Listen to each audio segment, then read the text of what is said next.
a fine up to $1,000, order the incarceration in the county jail for up to 30 days, or both.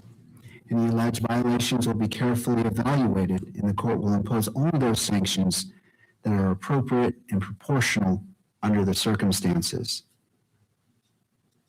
Before imposing any sanction, the court will make specific findings on the record.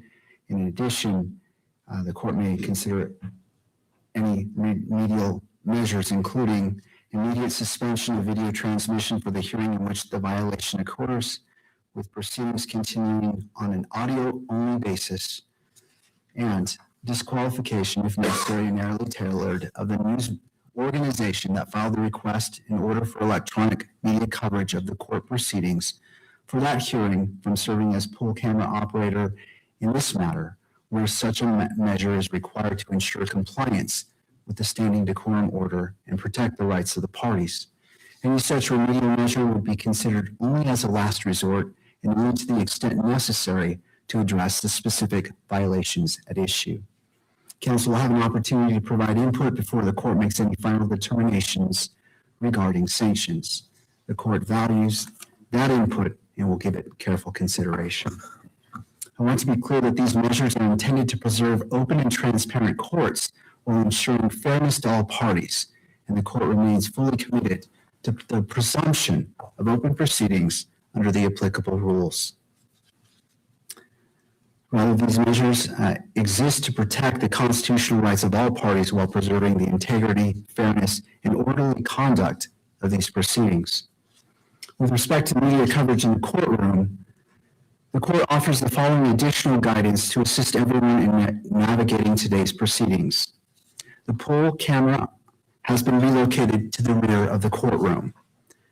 The camera operator shall not zoom in on any individual seated at counsel table.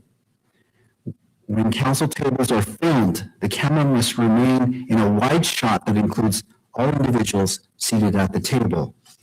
Attorneys and witnesses may be filmed individually when standing at the lectern or seated in the witness box. I would also ask counsel to be mindful that microphones are located throughout the courtroom and may pick up conversations. Counsel may wish to consider using screen protectors on laptops and taking reasonable steps, such as covering one's mouth when speaking, to avoid the inadvertent capture of private communications, whether by camera, microphone, or those present in the courtroom. Third, the court wishes to address the camera operator. At this time, Mr. Josh Demick, could you come forward to the lectern?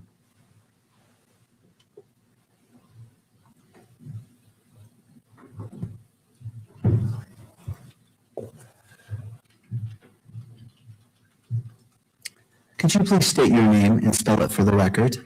Yes, my name is Josh Demick, JoshDemick. Thank you. My intention is not to cause you any embarrassment or discomfort, although it's probably not feeling that way on your end.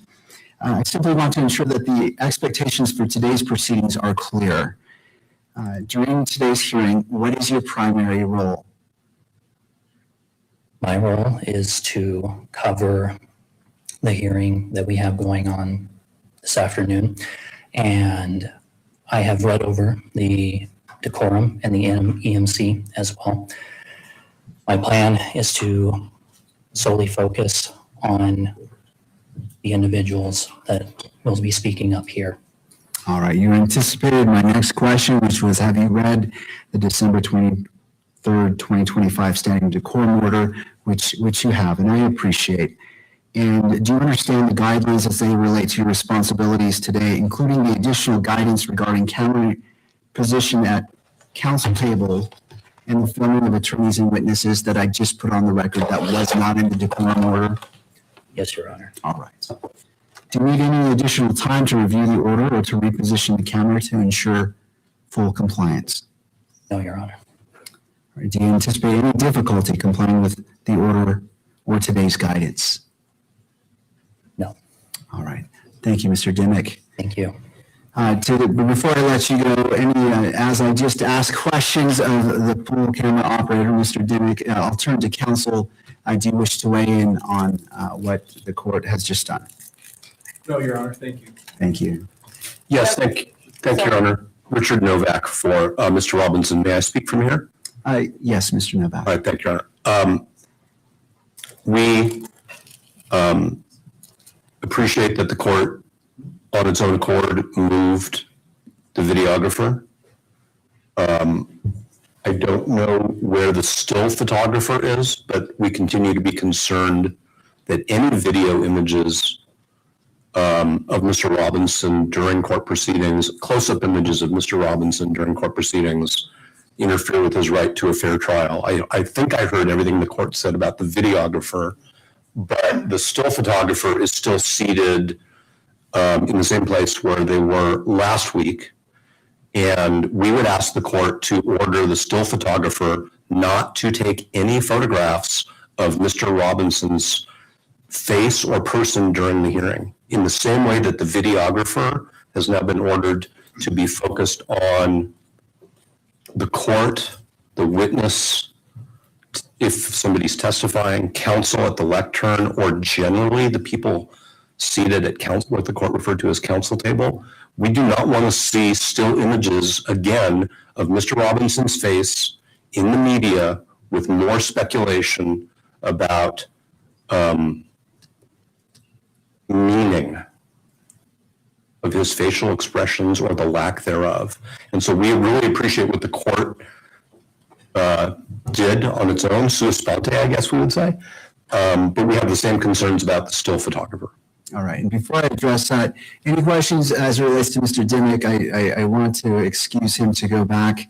Standing in front of the court is no fun. And I recognize that. I was just trying to keep him up there as long as possible. I see. All right. Mr. Dimick, thank you so much. Thank you very much. All right. Before I address that, I'll allow the parties to be heard before I address what Mr. Novak has brought up as it relates to the still photographer. To the state.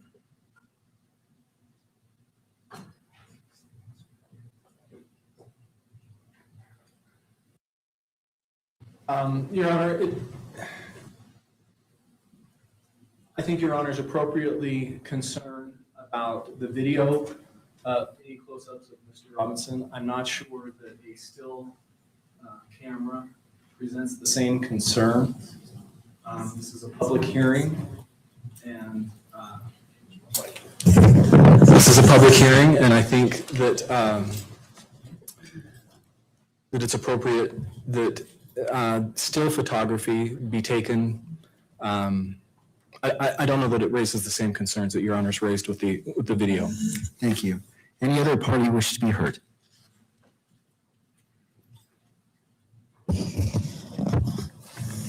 I'll be brief, Your Honor. Michael Judd on behalf of the news media.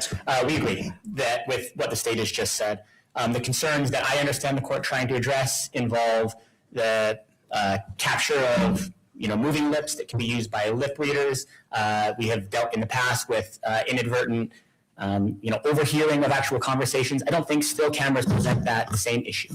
The idea that a participant in a public hearing, including the defendant, cannot have their image captured by a still camera because a facial expression is somehow too much to let the public see, we simply don't agree with. It is, of course, the court's prerogative to set the guidelines that it believes are appropriate to balance these interests, but it will come of no surprise to the court that the news media believes that particular measure of saying even a photograph of a defendant in a public courtroom is too much to allow without threatening fair trial rights in a way that goes beyond that balance. We think that's too far. All right. Mr. Novak, I do have a question for you. Has there been a violation of the decorum order by the still photographer in any of these proceedings? I am not aware of violations by the still photographer, but I am very aware, if I may, of what we believe is unfairly prejudicial media content based on the images. And video images, yes, can be embedded in electronic media, but still photographs also are still appearing.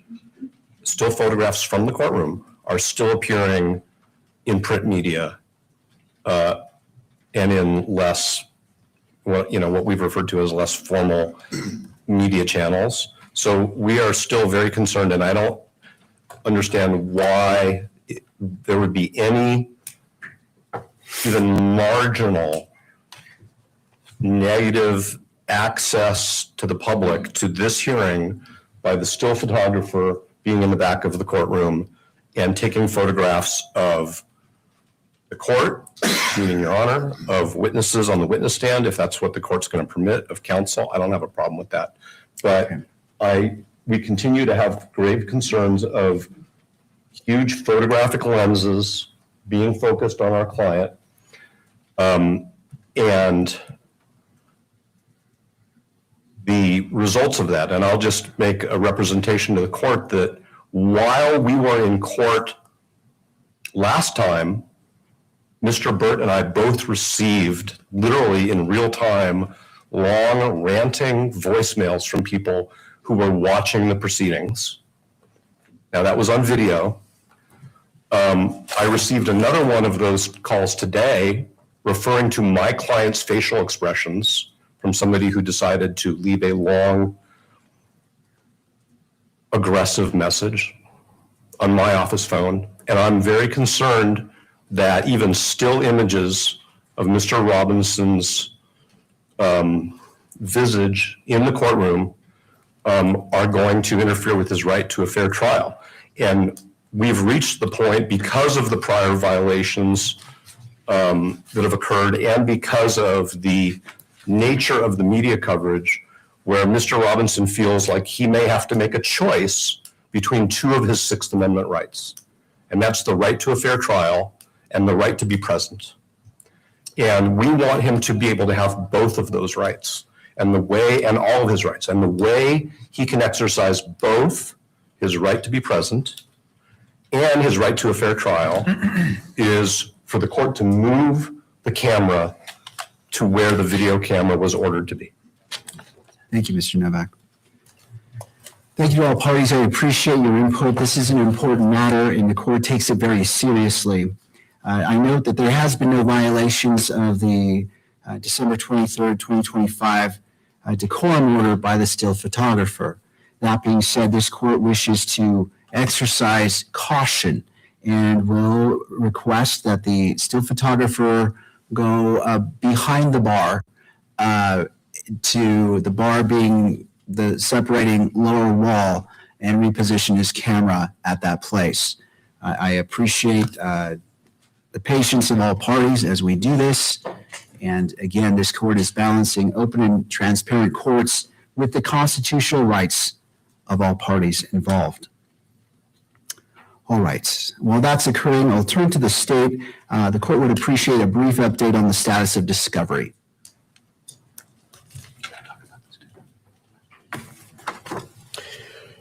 Your Honor, Chad Greenender for the state. To date, we have shared with the defense 100% of what we have received from law enforcement. With that said, we have been informed late last week that there is approximately, there's several terabytes of digital evidence from phones and other digital devices that the State Bureau of Investigations has in their possession. We are collecting a 20 terabyte hard drive to two of them, one for us and one for the defense. We did receive a letter, I think, this morning from the defense outlining their expectations with respect to how that would be received, original form, and more specifics as well. So we're in the process of coordinating that download onto those hard drives of the digital evidence that's been collected, and we will provide that as soon as we receive that and it's downloaded to the defense. We are still working with law enforcement on the download of approximately 30 days of all of the surveillance video at UVU. We were told it was approximately 300 terabytes, and that's being downloaded 24/7. So that is still in process. So we're actively working on that and looking forward to collecting that and passing that along to the defense. It will need to be shared in some sort of similar fashion, I'm sure, with respect to hard drives. Thank you, Mr. Greenander. And does defense want to be heard? That is correct, Your Honor. Stacey Visser on behalf of the defense. We are in communication with the state about what we believe is missing at this point, and we are anticipating a large amount of digital discovery in the next few weeks that we will need to process. All right. Thank you. May I supplement this conversation, Your Honor? Briefly. Thank you, Your Honor. We've kind of divided up discovery responsibilities, and mine is to address what I'll call non-digital forensics. So there are many items of seized evidence that have been sent to various law enforcement labs around the country without getting into the details. We have some what I'll refer to as summary reports of those evaluations. But as the state attorneys know, we're going to need all of the underlying data, notes. These relate to things like DNA and other forensics. So if we haven't provided them with a very, very detailed list of the types of documents we need, we will. But I think, and Mr. Grenender could speak to this in more detail in terms of the status of that, but I think that's another big chunk of materials that presumably the state attorney's office has not received yet from law enforcement. And so obviously they haven't had a chance to give it to us, and we haven't had an opportunity to look at it or to have our own experts review those types of materials. Thank you, Mr. Novak. All right, before the, Mr. Grenender. We'll make a point to follow up on that with the law enforcement agencies. We'll communicate with defense counsel on that, Judge. I appreciate the cooperation between the parties. Before the court proceeds further, it's appropriate to address the record. The court notes the recent filing by victim representative Erica Kirk involving the statutory right to a speedy disposition of the charges under Utah Code Section 77-38-7 sub 2. This court raises this issue solely to ensure that the record accurately reflects the statutory obligations governing the matters presently before it, and not to suggest any view regarding the merits or outcome of these proceedings.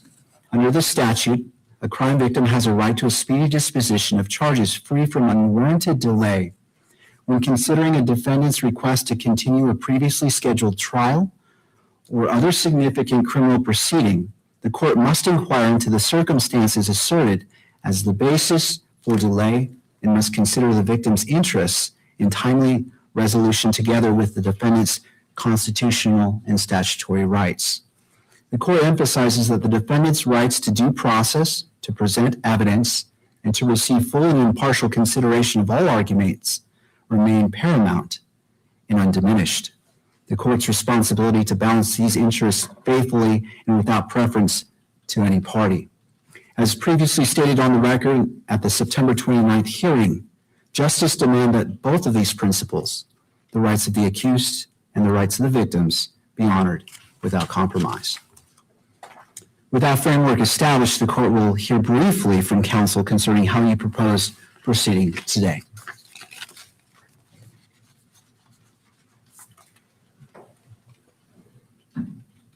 Thank you, Your Honor. Richard Novak, again from Mr. Robinson. We're prepared to continue with Mr. Gray's testimony. We did file what I captioned a renewed request that this court proceed under a particular section of the Utah Code to refer this motion to the Attorney General. So it's obviously up to Your Honor to decide if the court wants to address that renewed request in writing now or at a different time. I do want, whenever it is the court's view that it's timely, to address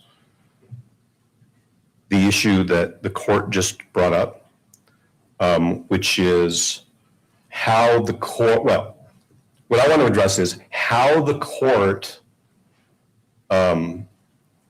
will manage the question of whether Mr. Robinson needs more time to prepare for the preliminary hearing. So the court got an update on the status of discovery. The court noted Ms. Kirk's filing, which of course we are all aware of, and we understand her rights as the representative of the victim in this case. There are challenges under Utah law when the defense needs to communicate to the court the details of its diligence in terms of preparation for a hearing, because we're not going to make a public filing of work product. And I'm sure the court understands exactly what I mean. Yes. So what I'm saying is the court brought up the filing and the significance of that for future proceedings. We're going to need to have, if I may, what I would call sort of a case management conference at some point about how the court will manage our need to be able to share with the court the status of our work, which we believe is confidential and privileged, in light of the fact that every time we file something and ask the court to designate it as private, we have counsel for the media trying to unseal it. And we also don't intend to disclose to the state the status of our diligence. And so I'm not asking the court to address it now. I guess I'm just trying to put a Post-it note on somebody's list. It's certainly on our list. And we didn't really intend to bring that up at the outset of today's proceeding. But since the court mentioned Ms. Kirk's filing, it just seems like the right time to mention that. So we're prepared to proceed with further testimony from Mr. Gray and keep going with the evidentiary hearing unless the court wants to address what I captioned our renewed request. Thank you, Mr. Novak. Thank you. To the state. And Your Honor, the state's prepared to go forward with the evidentiary hearing. We are prepared also to address this renewed request. If Your Honor would like to do that at the outset, I would suggest that Your Honor set a time limit on that argument so that if, assuming that motion's denied, that we can move on with the evidentiary hearing. We've got witnesses who've been subpoenaed. They're ready to testify. All right. Well, I appreciate that update, and I do want to give some guidance of how today's hearing is going to go, and both parties have touched upon that. Based on the record before the court as it relates to the evidentiary hearing, and in order to ensure a fair, orderly, and efficient proceeding, the court will proceed as follows. First, we will address what Mr. Novak just brought up in regards to the referral to the Attorney General's office briefly, and you'll see why I say briefly with my next statement. Counsel will have until 4:30 to present evidence, including cross-examination and any redirect. Motions for supplemental briefing are denied at this time, as the court finds the issues adequately framed for today's proceedings. These parameters are not intended to limit any party's substantive rights, but to keep the proceedings focused and free from any unnecessary delay. Upon the close of the evidence, the court will proceed to argument. Each side will be allotted 15 minutes. Mr. Novak, or to any of the attorneys who would be making closing arguments, if you intend to reserve time for rebuttal, please allocate your time accordingly. This court will conclude at 5 o'clock. And in addition, the court anticipates issuing its ruling via WebEx in order to give the evidence and the arguments presented today the careful and deliberate consideration they warrant. That proceeding will be scheduled at the conclusion of today's hearing. And so, counsel, with that in mind, we will turn to the motion to refer or the motion concerning the Attorney General's office. I will hear from both parties. It is your time. I am not putting constraints on who you call, what questions you ask in part, but keep in mind these time constraints as we address this issue. Mr. Novak. Thank you, Your Honor. We filed what we captioned the renewed request because obviously at the last hearing, we brought the request verbally. And obviously the court's read our renewed request and our points and authorities. We received the brief written by Mr. Ballard, which is very clear and very well written, and we understood the views expressed there. We just disagree fundamentally on what that code section means. We disagree fundamentally on the suggestion that there's a separation of powers problem. It is ultimately this court's responsibility to ensure that parties are represented by conflict-free counsel. Obviously, in the legal profession, there is an initial expectation that counsel will avoid conflicts.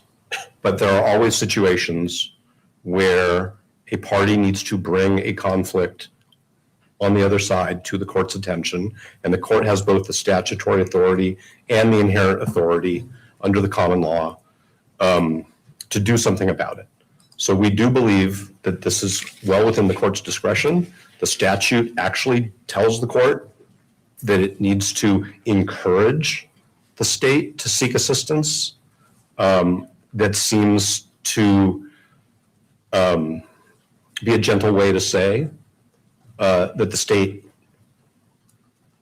is at least disqualified from litigating its own disqualification issue.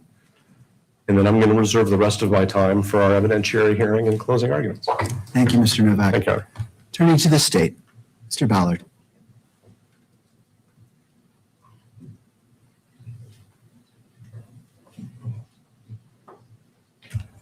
Your Honor, it feels like Groundhog Day. Here we are, we're supposed to be having an evidentiary hearing, and Mr. Gray should be on the stand, and instead we're arguing again this issue about whether this court can refer this issue to the Attorney General's office. And I guess if I were in Your Honor's position, I'd be wondering why the defense insists on raising this issue in a way that doesn't allow this court or the parties to be able to fully analyze it and brief it. The defense finally did file a written motion, but waited until Friday afternoon to file that. So as we've outlined in our alternative point in our response, I think this court would be well within its discretion to just deny that motion as untimely. But on the merits of that motion, I think as we've explained in our response, and Your Honor's indicated that you've read that, I think we've explained clearly why this statute does not apply in the way that the defense claims it does. And I'm happy to walk through the statute and the points that we've made.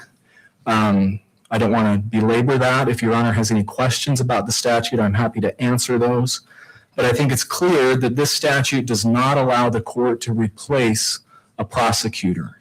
At best, what it allows is the court to recommend that the county attorney seek the help of the Attorney General's office.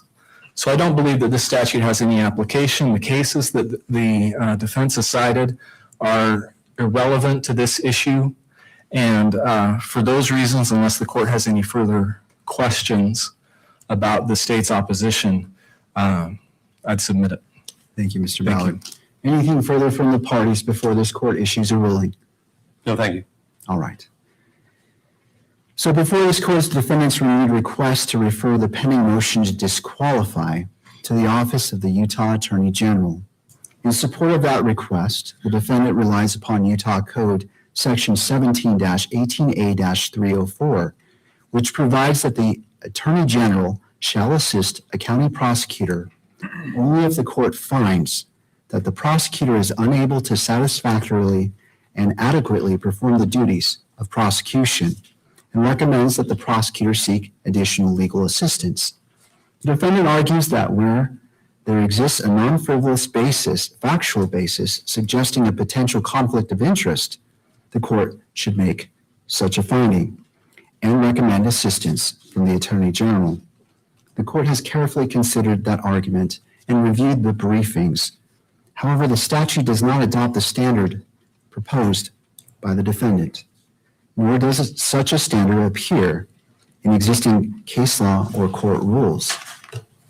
The statute requires specific findings regarding a prosecutor's inability to satisfactorily and adequately perform prosecutorial duties before referral is appropriate. At this stage of the proceeding, the court is not persuaded by those statutory conditions have been met.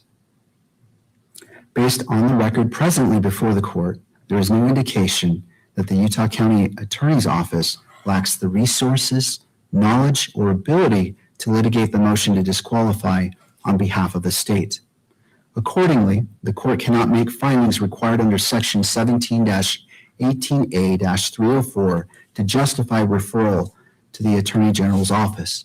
For these reasons, and without expressing any views on ultimate merits of the motion to disqualify itself, the defendant's renewed request for referral is respectfully denied. All right, counsel, let's go ahead and proceed. Mr. Ballard. Thank you, Your Honor. Could I just clean up one piece of the record? Your Honor referred to the statute as 1718A, but I think it's actually been renumbered. It's 17-68-304 is the current citation. Agreed. Thank you. I appreciate that correction, and that is correct. I appreciate that, and to clarify the record, thank you to both parties. And so my ruling reflects that 17-68A-304. All right, counsel, are we ready to proceed with the continuation of the direct examination of Mr. Gray? Yes, except to quickly implement the exclusionary order that the court entered at the last hearing with respect to prospective witnesses. All right, the court will take a very brief 3-minute break in order to accomplish all parties speaking with whoever needs to be spoken to and for them to be excluded, and then we will proceed. It is now 1:38. We'll come back at 1:41. Court is in brief recess. All right.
Gray, you were last testifying in this matter on January 16th, correct? Yes. All right. And when you were testifying, one of the things you said was that your office did not get involved in law enforcement decisions about which potential witnesses to interview and not interview. Do you recall testifying about that? I said that our role as prosecutors in Utah, I realize the U.S. Attorney's Office, they actually direct investigations. We don't direct those investigations. Okay. And so I was asking about that in the context of whether or not the adult child of one of your prosecutors had been interviewed or not interviewed at the direction of your office, right? Yes, I think I understand what you're saying. Okay. So subsequent to the hearing on January 16th, that adult child was interviewed by SBI, correct? Not to my knowledge.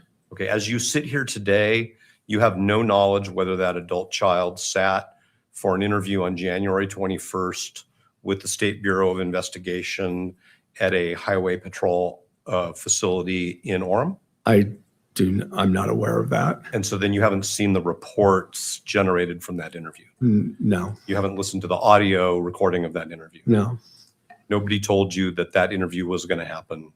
no. Not that I can remember. That's completely, Okay, well, I'll represent to you that it was 5 days after the hearing on January 21st. Does that refresh your recollection at all? oh, are you talking about after the hearing? I'm aware of that, yes. Okay, and Yes. how did that come to be? Because you testified that your office has no involvement in the investigation.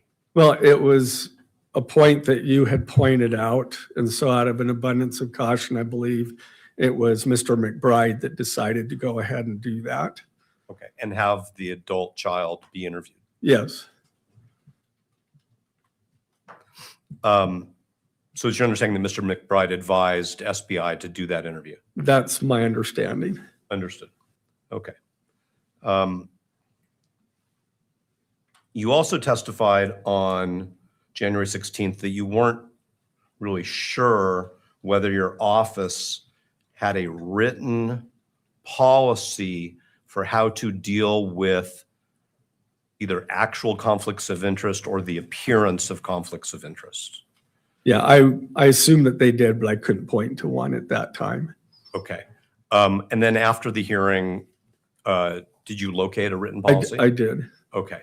And at the time that you were discussing with the prosecutor whose adult child we're talking about, the fact that that child had been at UVU on September 10th and had witnessed many of the events surrounding Mr. Kirk's death, did you actually consult that written policy back in October? No, but I followed it. Had you previously read it? I'm sure I had at some point. I mean, it's a pretty standard policy. If there's a conflict within the office, then, or a potential conflict, then the attorney will notify us, we'll review it and decide whether any action is needed, if at all. Okay, but when And, I and asked, I'm that's sorry. what we did. When I asked you on January 16th, is there a written policy? Your answer was, I'm not sure. Right.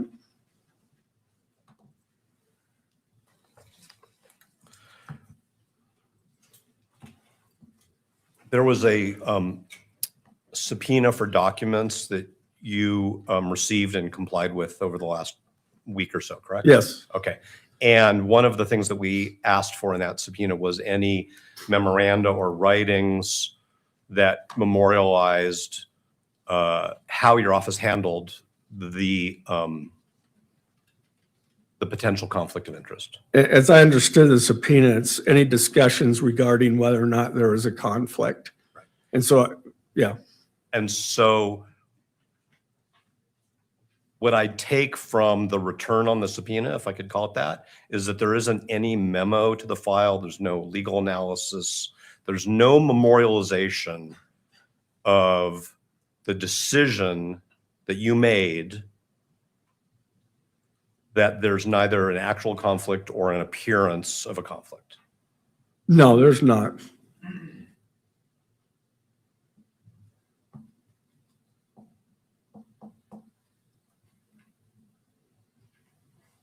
You mentioned when you were testifying at the last hearing that you are the president-elect of SWAP.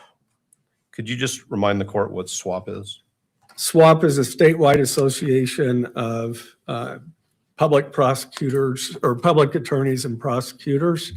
It's basically a lobbying group with respect to legislative matters that affect prosecution. And how long have you been a member of SWAP? For about As long as you can remember? the 3 years that I've been county attorney, I've been a member, a board member of SWAP. Okay. And are you familiar with a document that they produced called Utah Prosecutors Best Practices? I know that they have that document, yes. Did you consult that document with respect to what your office should do in connection with the potential conflict of interest or the appearance of a conflict of interest that we're discussing? I don't believe I consulted it. I relied on my 25 years of knowledge of conflicts and so forth.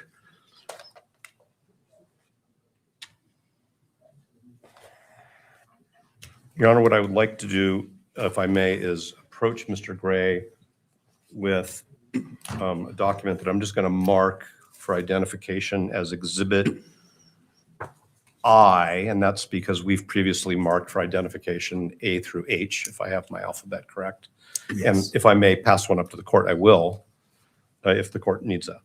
No, feel free to approach Mr. Gray and present right, Exhibit thank you. I.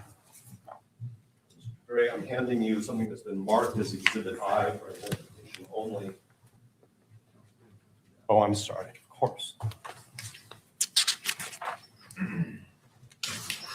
Have you seen this document before? I've seen it, yes. All right, I mean, there's a lot more than just conflict in our best practices. absolutely, but we're just Yeah. going to talk about that, okay? Yeah. All right, so what I'd like to do is turn your attention to page 2 of that document, which has a whole section addressing conflicts of interest. Would you agree with me that it starts in the middle of page 2? Yes, All right. And you see what I'll refer to as general standard 1.30 conflict avoidance. yes. All right, could you just read that aloud for the record, please? A prosecutor should not hold an interest or engage in activities that conflict, have a significant potential to conflict, or are likely to create a reasonable appearance of conflict with the duties and responsibilities of the prosecutor's office. What do you take to mean a reasonable appearance of conflict? There has to be a real actual conflict, that there could be actually an appearance of that conflict. And that would be in the views of the public, right? That would be based on Supreme Court case law and case law generally. But it's an appearance. What I'm asking you is, would you agree with me that there's an appearance to the public?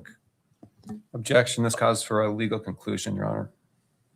Witness, Mr. Novak. well, the witness testified that he's been aware of conflict principles for 25 years. So I think he should respond to that question.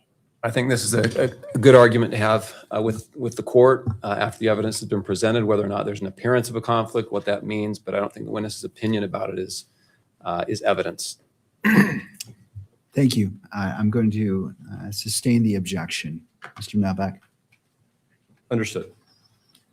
Mr. Gray, why don't you turn to page 3, and that would be standard toward the bottom. 1-3.3C. Do you see that? Yes. Okay, could you read 1-3.3C aloud for the record?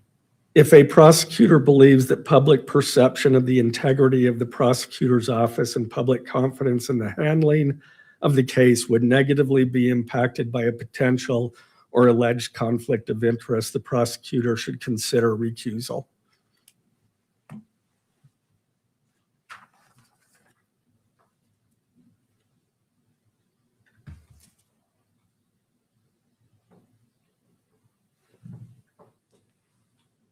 All right, Mr. Gray, I want to ask you some questions about the decision to file a notice of intent to seek the death penalty against Mr. Robinson and the fact, which is beyond dispute, that a adult child of a member of the prosecution team was present at the shooting of Mr. Kirk, all right? You state in your opposition, well, let me back up. You testified on January 16th that you are the one who drafted the opposition to the motion to disqualify, correct? Yes. All right. So even though there's no affidavit by you, you stand by the contents? Yeah, I said to the extent that we could either proffer that information or testify, and here I am. Okay. So my first question is there a formal written policy or guidelines or procedure? I don't want you to get hung up on my nouns for when your office decides to seek or not seek the death penalty in a case. Anytime that it's an aggravated murder case, there's a potential for that. Okay, so I understand that because that's what the statute says. That's But right. my question is there a policy, a procedure, a protocol, something in writing? No, Okay. And is it your view that it's your decision alone because you're the elected county attorney? yes, Okay.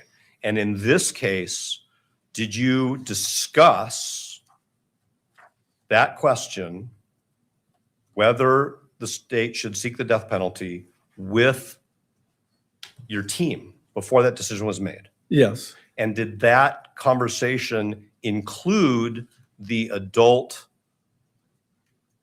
prosecutor whose child is the adult student at UVU we're talking about? no.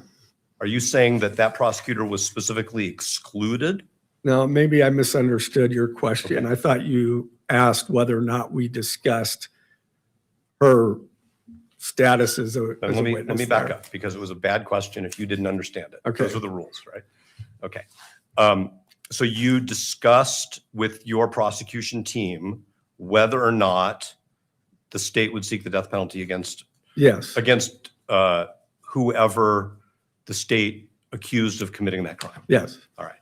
And I should back up. I mean, I don't know that we had a discussion before they actually had an arrest. I mean, that was 2 days later, but certainly in between the time that we filed and then we did have a discussion.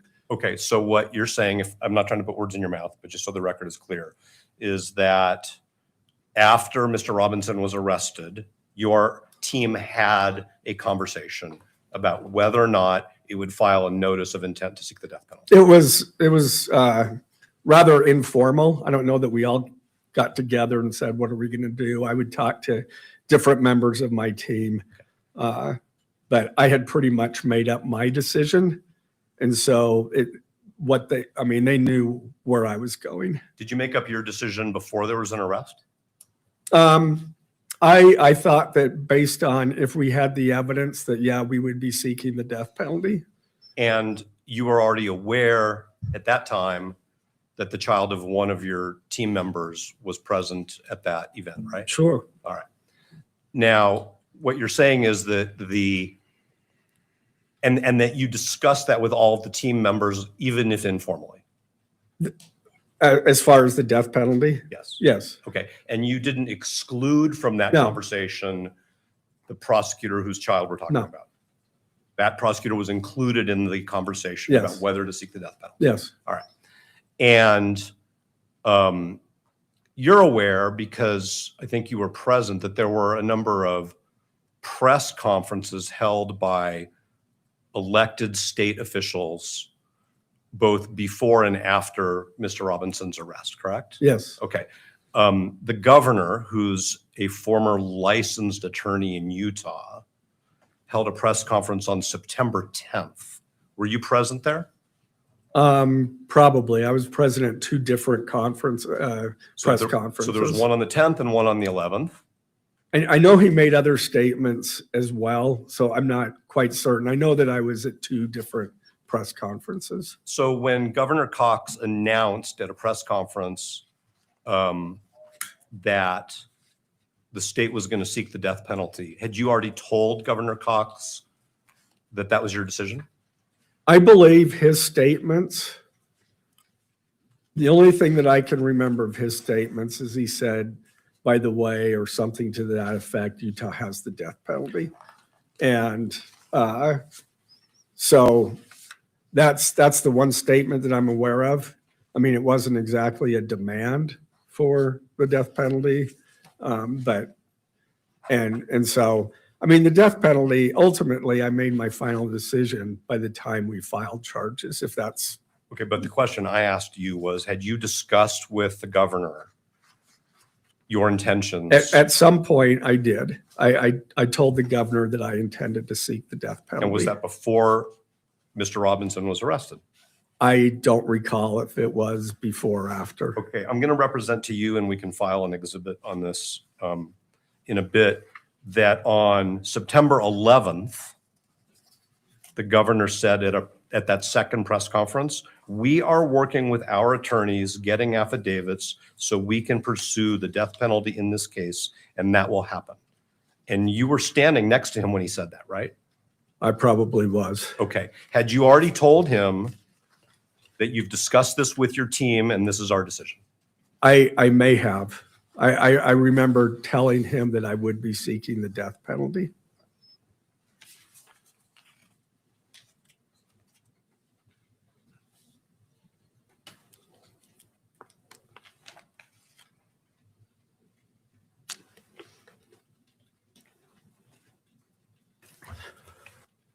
Did you tell the governor that the child of one of the members of your office was present at the shooting? No. Did you tell anybody else in state government that the child of one of the members of your team was at the rally? Not that I can recall. It just wasn't part of my thinking. Okay. Are you aware whether the member of your team told the governor or anybody in state government about that? I don't know. Certainly not when I was in the room with them that I can recall. Now I'm going to ask you the same questions about federal officials. Did you inform any federal officials that one of your prosecution team members, a senior member of your office, had a child who was there at the time of the shooting? No.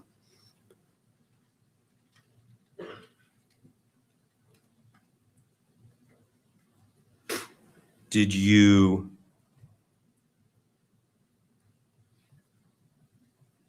tell anybody in federal government or federal law enforcement that you were going to be seeking the death penalty before Mr. Robinson was elected? I'm sorry, before Mr. Robinson was arrested? I mean, when I talked to the governor, Kash Patel and Dan Bongino were there as well, so they heard my statement that that's what I intended to do. Okay. And were you aware that before you filed that notice, the President of the United States went on national television and said, I hope he gets the death penalty? I had heard that he said that, yes. That was before you filed the notice? Yes. All right. Now, you stated in your briefing that your decision to file the death penalty notice when you did was partly because you ran for elected office 3 years earlier on a commitment to seek the death penalty. Yes. So you made a commitment. Sometimes we call that a campaign promise. I'm not trying to make light of it, but that is what we frequently call commitments that we make to the voters, right? It was a commitment that I would seek the death penalty in all appropriate cases.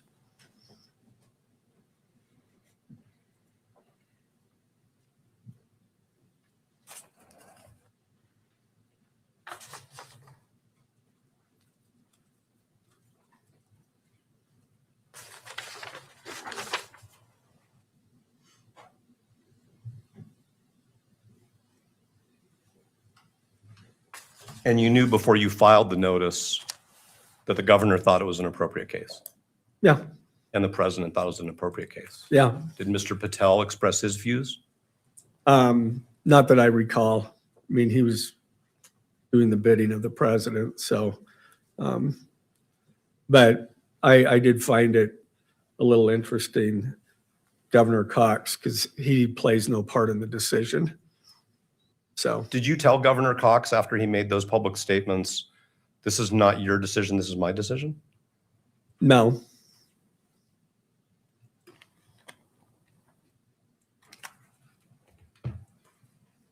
Was it important to you that the people you selected to be on the team for this prosecution remain on the team? I mean, you handpicked this team, right? I did handpick this team. All right.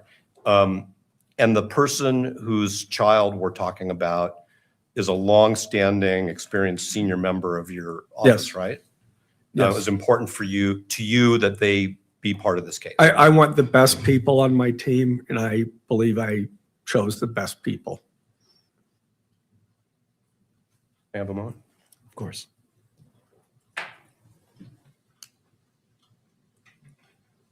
Thank you, Your Honor. We have no further questions for Mr. Gray. And if I may, what he told me is that he, after the examination, I assume that there's some cross-examination, he'll be available to be on call, so we don't need the court to address that with him, but he's going to leave the building, which is fine with us. Yeah, but I'll be available to come back if needed. Thank you, Mr. Gray. Thank you, Mr. Novak. Thank you. And I'd just like the record to reflect that it's 5 minutes after 2 when I've concluded my direct. I appreciate that. Did you? Not yet. Not yet. To the state, Mr. McBride. I'm going to refer to the prosecutor in your office whose child was present at the shooting as Prosecutor A. Do you know who I'm talking about? Yes, Have you ever met Prosecutor A's child that was present at that shooting? not that I could remember. I could have in passing, but not that I can remember. Did the presence of Prosecutor A's child have any effect on the decisions you've made in this case? 0, Did that child's presence have any effect on your decision to seek the death penalty? 0. Why did you choose to seek the death penalty in this case? Because the evidence that had been gathered supports the aggravated murder charge, and I believe that the death penalty is entirely appropriate in this particular case.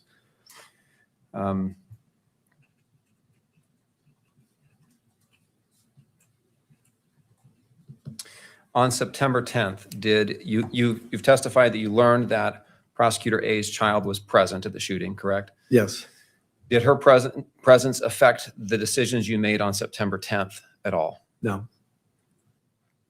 Will you describe how her presence affected your decision-making on that day and in the few days following before you charged?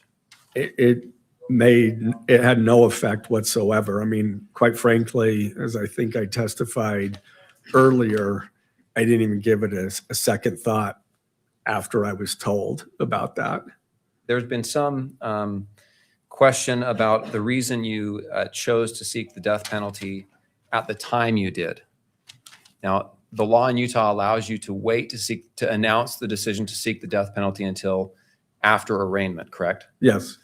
Why did you give the notice of intent to seek the death penalty at the time you did rather than waiting?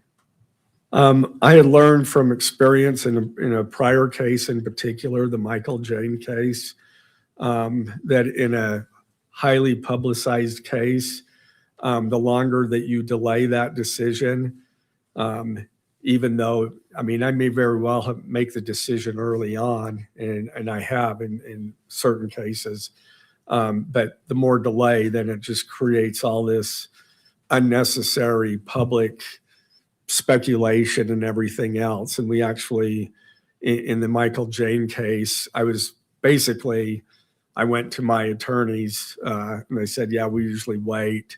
But so I was waiting, but then Channel 2, I believe it was, contacted me and said that they had learned information that we were taking the death penalty off of that case. And So I had to hurry and call them before that, say that's not true. And within a month, I filed the death penalty. But it's just, it creates unnecessary angst with families of victims.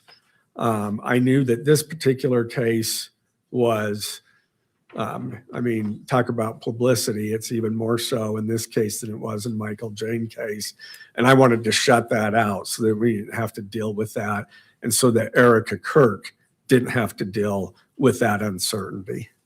Okay, as you made the decision in this, so that's the reason you made the decision at the time you did. Is Yes. that right? Yeah. To avoid that uncertainty, speculation, and so forth. Yes. Was that decision made because Prosecutor A's child was present at the event? No.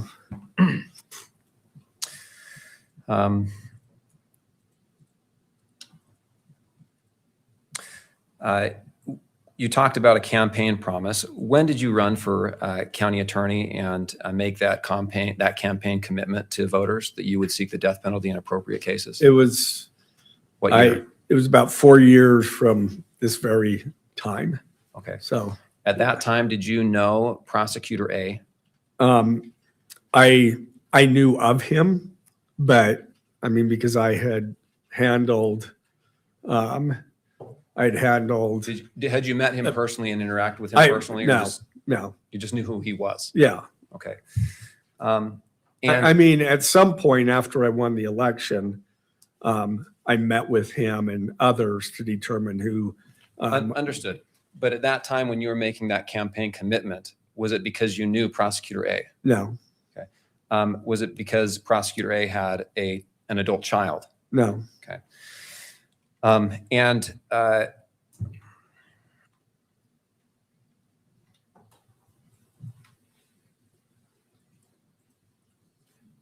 Decision making.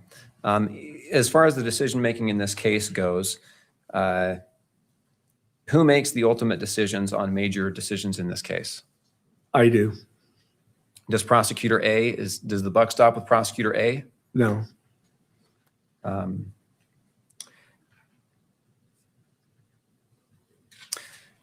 There's been some evidence that deputy county attorneys in your office went to the command center at Utah Valley University on September 10th and the days after that. Yes. Is that a normal process? Yes. In any homicide case or big case, we'll have attorneys respond to the command post to offer any assistance that may be needed, which may include search warrants or discussions about, the need for certain evidence. So having attorneys appear at Utah Valley University that day was not unusual? How many? No, my question is having attorneys appear. No, not unusual at all. Do you know which attorneys went? Yes. I know that I went, Mr. Grunander went, you went, Ryan McBride, and David Sturgill went. And I don't believe any others. Somebody else may have gone there for a short period of time, but I don't recall seeing them there. Did those attorneys go there because Prosecutor A's child was present? Not to my knowledge, no.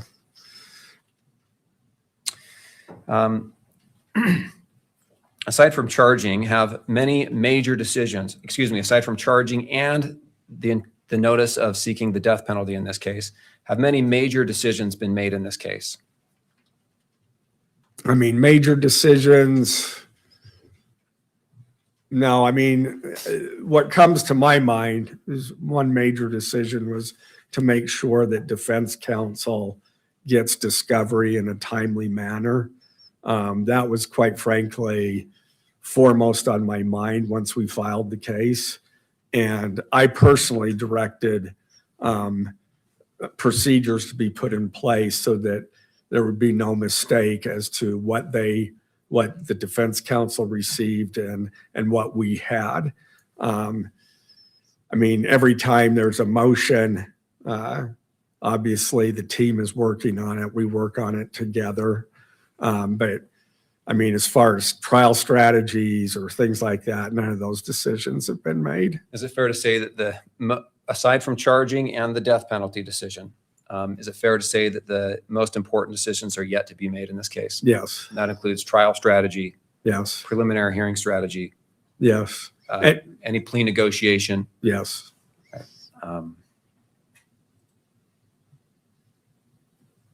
In all the decisions that have been made up to date, has Prosecutor A's child come up in those decisions? No. Not I that should say, can aside recall. from this motion. Aside from this motion, yeah. And so aside from this, I'm going to ask that question again to make sure the record is clear. Aside from this motion to disqualify the Utah County Attorney's Office, has Prosecutor A's child come up in any of the decisions made in this case? No.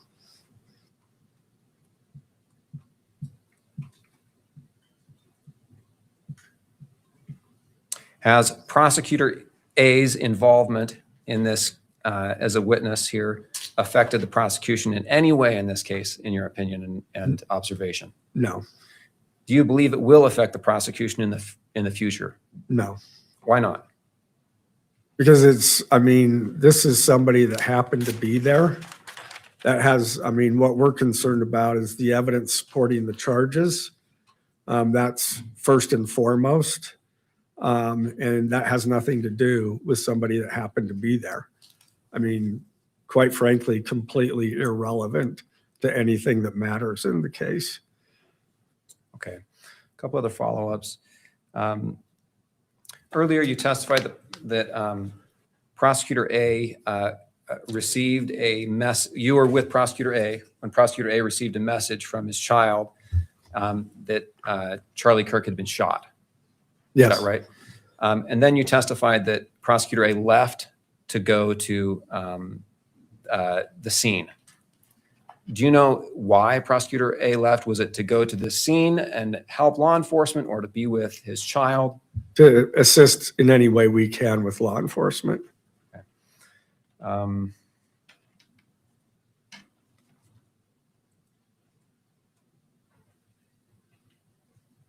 You previously testified that you did not consult the Attorney General's office about whether or not this was a conflict of interest that would require your office to leave the case or to refer the case. Why did you not consult the Attorney General's office? Because what they would have done is, researched it and then come back. And I've done that for, over 30 years in my practice. I'm capable of doing that. I researched it where? Case law and so forth. Again, I do not believe that there's any conflict whatsoever. I made that conclusion. I stand by that. Out of an abundance of caution, we certainly notified counsel out of an abundance of caution. And I think that's the appropriate action to take. So again, I understand what the concern about conflict is whether or not it has any possibility of affecting your decision-making as a prosecutor. And I didn't see how this does in any way. Okay, if I can have just a moment.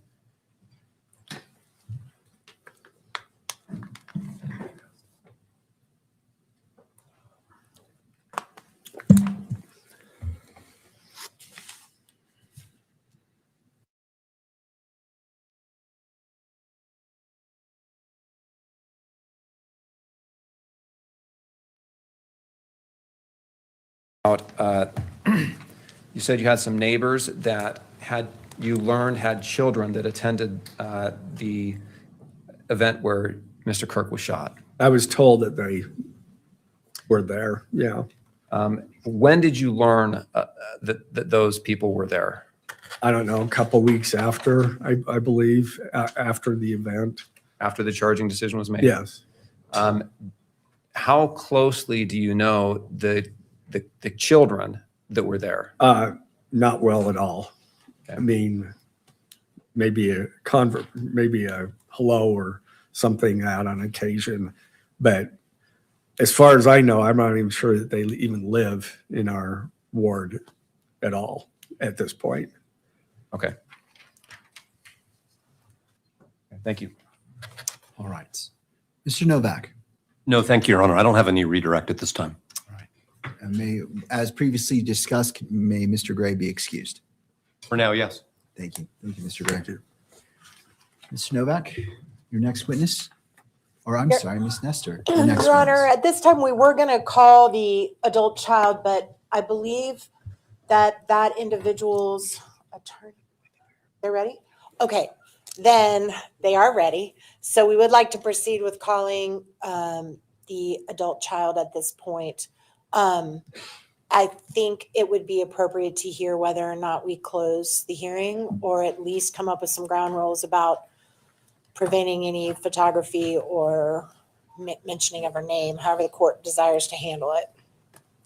Thank you. I'll hear briefly from the parties. I did read the proffer of facts regarding the closure of portions of the evidentiary hearing on the motion to disqualify the Utah County Attorney's Office, and I'll hear any additional argument or statements prior to making a ruling. Your Honor, Ryan McBride for the state. We do move to close the hearing for the testimony of the adult child. I think the rationale that I explained previously still stands. The rules of judicial administration allow closure for privacy and safety reasons. I believe with the proffer of facts that the defense has accepted here, we have shown that there are privacy and safety reasons that favor closing the hearing. Defense counsel has stipulated to closure of this portion of the hearing. The media in the past has stipulated to closure of the hearing. I think the record is adequate. I think the safety concerns support closure. And absent any questions from the court, I would make that motion now. Thank you. Anything further from the parties? No objection, Your Honor. All right. So the prosecution cited to the media. Did you want to weigh in? The media does not object to the closure of this portion. Thank you. The court has reviewed the parties' prior arguments and materials submitted in advance of today's hearing, including the filing entitled Proffer of Facts Regarding Closure of Portions of the Evidentiary Hearing on the Motion to Disqualify the Utah County Attorney's Office.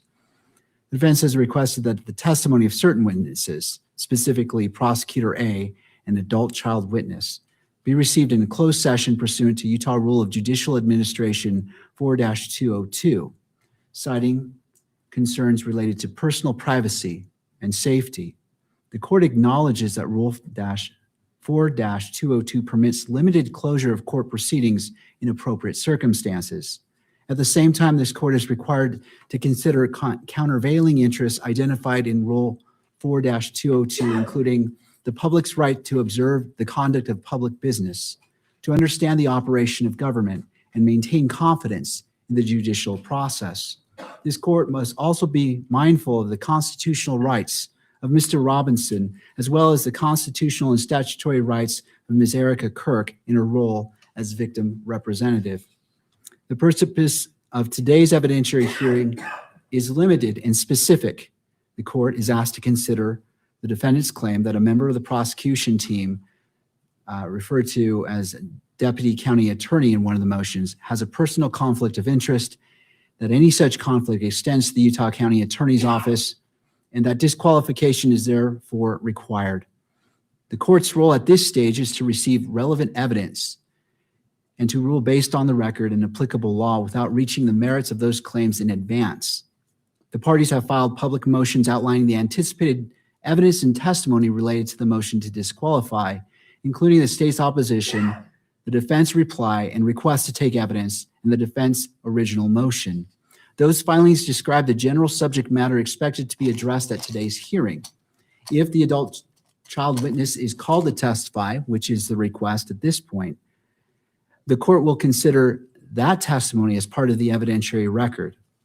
After careful consideration of the record, the arguments of counsel, and the interests identified in Utah Rule of Judicial Administration 4-202, the court finds that closure of the adult child witness's testimony is not necessary and would not be narrowly tailored under the circumstances presented. The court further finds that the interests of openness and transparency outweigh the asserted grounds for closure as to that testimony, and that the rights of the parties and witnesses can be adequately protected through least restrictive means available to the court. For those reasons, the request of both the state and defense to conduct the adult child witness's testimony in closed session is partially denied. The court acknowledges that Utah Rule of Judicial Administration 4-202 permits limited closure of court proceedings in appropriate circumstances, and also acknowledges the concerns raised regarding the personal privacy and the safety of the adult child witness. This court's responsibility is to balance those concerns with the constitutional rights of the parties and the strong presumption in favor of open and transparent judicial proceedings. Therefore, the court finds that a brief and narrowly tailored procedure is appropriate to address these competing interests. Accordingly, the courtroom will be temporarily closed, and all parties and members of the media will be excluded for the limited purpose of calling the adult child witness to the stand to state identifying information. Once that limited portion of the proceeding is complete, the courtroom will be reopened and members of the public and the media will be permitted to re-enter. During the testimony of the adult child witness, no audio or video transmission will be allowed and no photographs of the witness will be taken. At the conclusion of the adult child witness's testimony, audio and video transmission of the hearing will resume and will continue through the remainder of the proceedings. The court finds that this procedure is narrowly tailored, uses the least restrictive means available, and appropriately balances the interests of witness safety and privacy with the public's right to observe these proceedings. We will proceed accordingly. We will take a brief, we will go ahead and clear the courtroom and go into a closed session. And the only remaining parties will be the attorneys, and we will take it from that point. Court will be in brief recess for 2 minutes. All rise.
Or is the media wishing to weigh in on this portion? Again, the media does not object to the closure of this portion. All right, thank you. Let me address this issue. And a lot of this is repetitive, but being that this is a motion being made, I will put on the record the preamble to my ruling. The court has reviewed the parties' prior arguments and the materials submitted in advance of today's hearing, including entitled Proffer of Facts Regarding Closure of Portions of Evidentiary Hearing on Motion to Disqualify Utah County Attorney's Office. Defense has requested the testimony of certain witnesses, specifically Prosecutor A, adult child witness, be received in closed session pursuant to Utah Rule of Judicial Administration 4-202, citing concerns related to personal privacy and safety. The court acknowledges that Rule 4-202 permits limited closure of court proceedings in appropriate circumstances.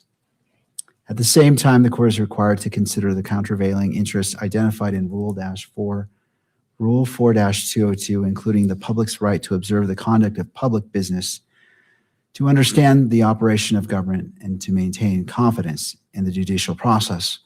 The court must also remain mindful of the constitutional rights of Mr. Robinson, as well as the statutory rights of Ms. Erica Kirk in her role as victim representative.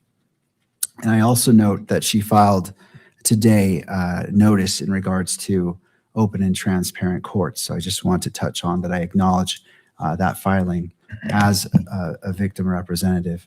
The purpose of today's evidentiary hearing is limited and specific. The court is asked to consider the defendant's claim that a member of the prosecution team, which was previously referred to as deputy county attorney in the motions, has a personal conflict of interest, that any such conflict extends to the Utah County Attorney's Office, that disqualification is therefore required. The court's role at this stage is to receive relevant evidence and to rule based on the record and applicable law without reaching the merits of those claims in advance. The parties have filed public motions outlining the anticipated evidence and testimony related to the motion to disqualify, including the state's opposition, the defense reply and request to take evidence, and the defense original motion. Those filings describe the general subject matter expected to be addressed at this hearing.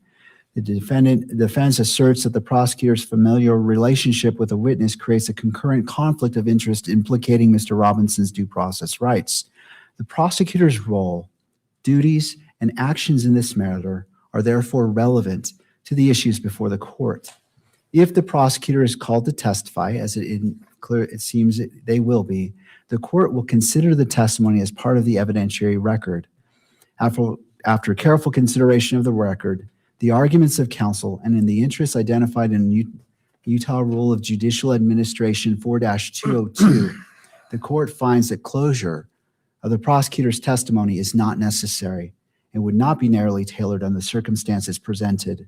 The court further finds that the interests of openness and transparency outweigh the asserted grounds for closure as to that testimony, and the rights of the parties and witnesses can be adequately protected through least restrictive means available to the court.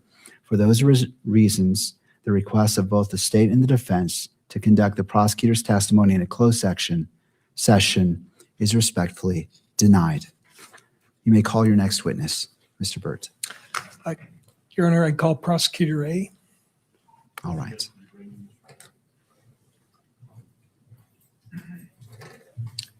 And I assume from the court's ruling, we do not need to do a closed session as to his identity.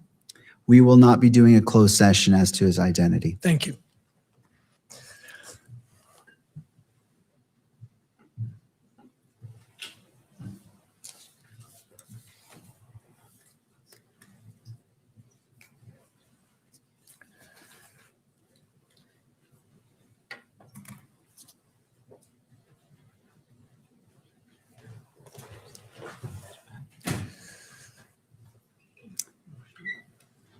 All right. Well, I'll go ahead and swear in the witness. You solemnly swear that the testimony you're about to give now before the court will be the truth, the whole truth, and nothing but the truth, so help you God. Yes.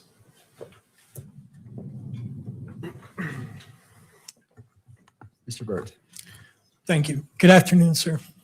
Good afternoon. Could you tell us your name, please? Chad Grunander. And could you tell us what your business or occupation is? I'm a prosecutor at the Utah County Attorney's Office. How long have you been a prosecutor at the Utah County? Almost 22 years. Sir, in front of you, there's a number of exhibits, and they're marked, I believe, D through G. Do you see those there? Yes, I do. Okay. I'd like to go over those briefly, and then we'll proceed with your questioning. Do you recognize Exhibit D? I do. And could you tell the court what that is? This is a biography that lists my name, my title at the Utah County Attorney's Office with a brief description of what my duties are, my responsibilities, my education. It speaks to a little bit about my career and some of the cases that I've prosecuted over the years. Your Honor, I'd move into evidence D, Exhibit D. To the state? No objection. This exhibit is received and admitted into evidence. Thank you. Next, Exhibit E. I wonder if you could identify that for the court. Yes, this is an email that I sent to you as well as co-counsel for Mr. Robinson. It looks like I copied our prosecution team on this email as well. It was an email that was sent on the morning of October 1st, 2025, that disclosed an issue that came up with respect to this case that we felt was important enough to tell you, let the defense know. Thank you. This is my email. I'd move E into evidence, Your Honor. To the state. No objection. E is admitted into evidence and received. And how about Exhibit F? Yes, I see that. This is a photograph. It looks like it's a still shot from probably a TV screen from a Fox News alert that shows the amphitheater where Mr. Charlie Kirk was killed. Investigator to take some measurements out of the scene at some point. It was, yes. In the middle of the photograph, you can see a dark bag. It's actually a dark blue bag that belonged to my daughter. She was at the scene on that day when Mr. Kirk was shot and killed. And I don't know if this was sent to me or I found it, but that just indicated where her bag was left behind when she left the scene. I used this along with an investigator to determine the approximate distance where she was standing when Mr. Kirk was shot and killed. And what was that distance that you determined? 85 feet. When did you make that measurement? That measurement was done the day before, I believe, that I sent the email. So I believe that would have been September 30th of 2025. Okay. Move that into evidence, Your Honor. Exhibit F. The state? No objection. It is received and admitted into evidence. Thank you.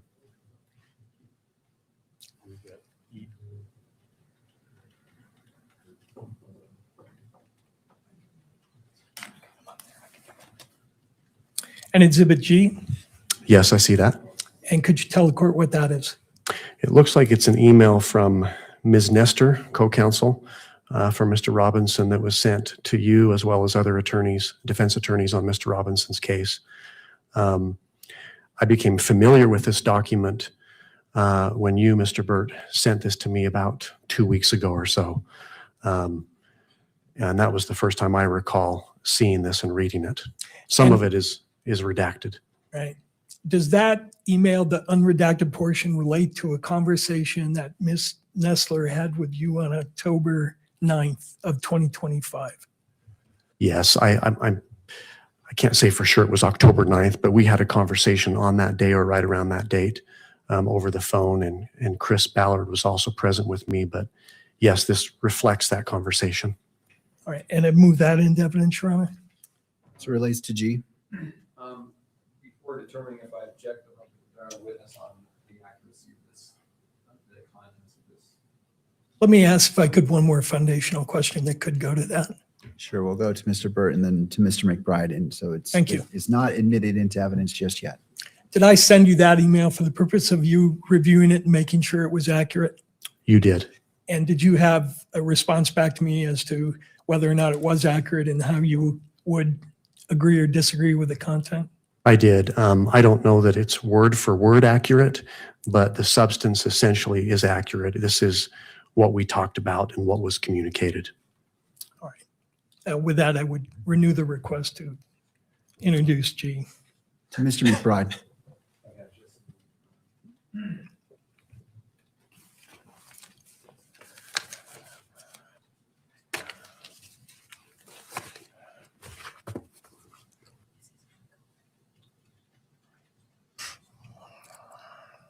I will say, maybe one, Counsel, just no questions been asked. I'm just waiting for Mr. McBride. If I can provide a witness about contents here. You may. Sure.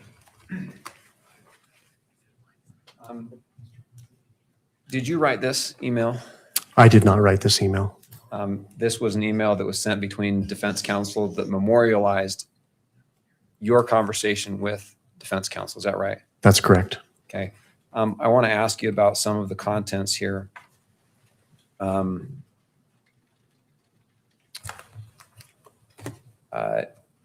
Chad is sure he talked with a few people in the office about his daughter's presence. Is that accurate? Yes, that's accurate. Does that give a time frame for when you talked to the people about your daughter's presence? This does not give a time frame. It obviously had to be before October 9th, right? Correct. He definitely shared it with the whole, I'm quoting again, he definitely shared it with the whole prosecution team prior to notifying us. Is that accurate? Did you speak with every member of the prosecution team, meaning all the attorneys in your office, about your daughter's presence? All of the attorneys assigned to this case? Yes. I believe so. I don't think I spoke to them, each one individually, but they would have been present when it was talked about at some point, I'm sure. Okay, let's see.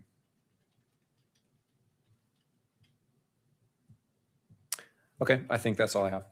Thank you, Mr. McBride. And two, defense has renewed their motion to admit G into evidence to the state. I don't object to the admission of G. The accuracy has been addressed by the witness, so. All right. Exhibit G by defense is admitted into evidence. Mr. Thank you. Kurtz.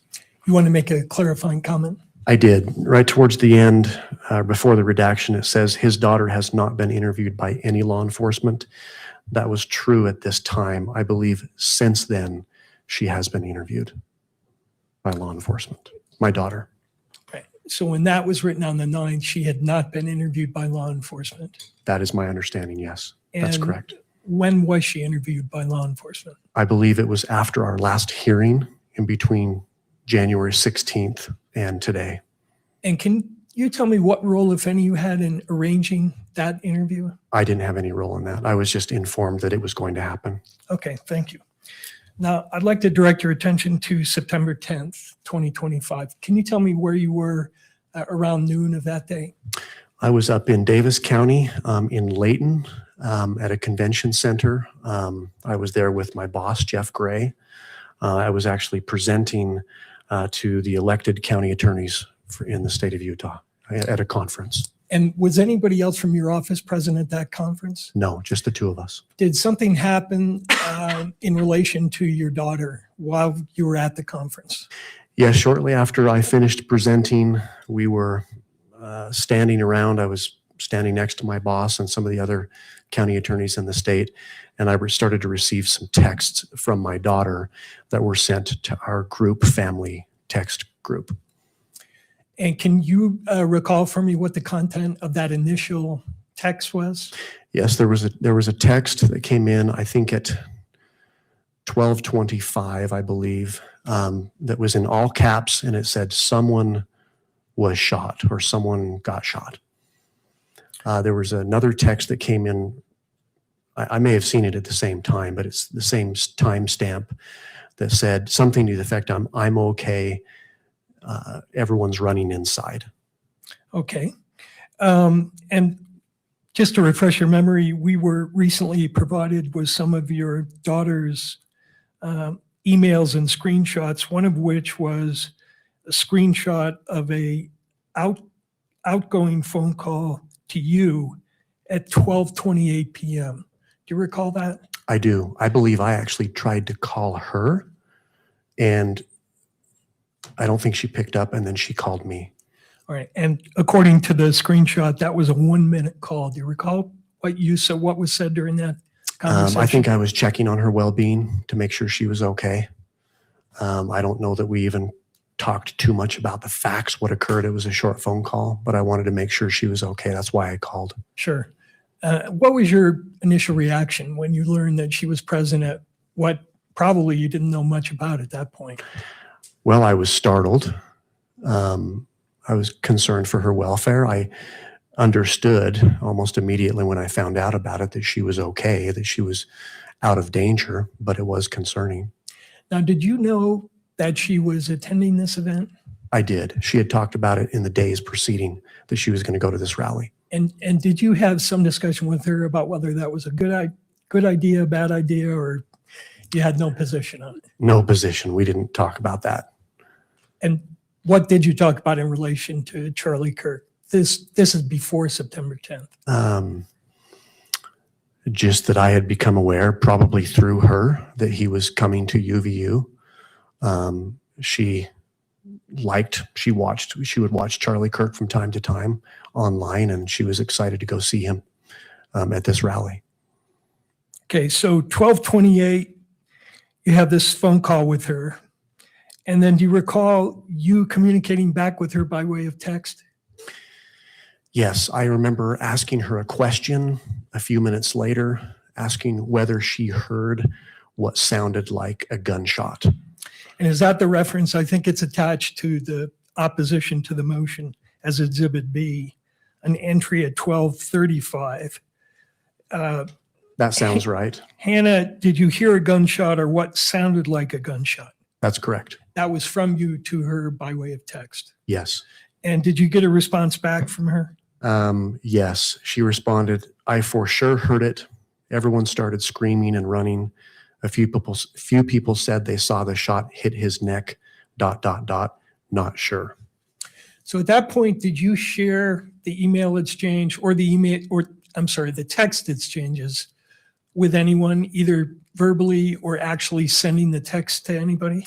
I know I spoke with Jeff Gray about these text messages. I may have even alerted him to the fact that there had been a shooting prior to even sending that text to my daughter, just because we were right there together. But we did talk about that briefly. Within a few minutes after receiving that last response, I know I called our office. I spoke with Chris Ballard to put him on notice that this had happened at UVU. I don't believe it had hit the media yet, news media anyway.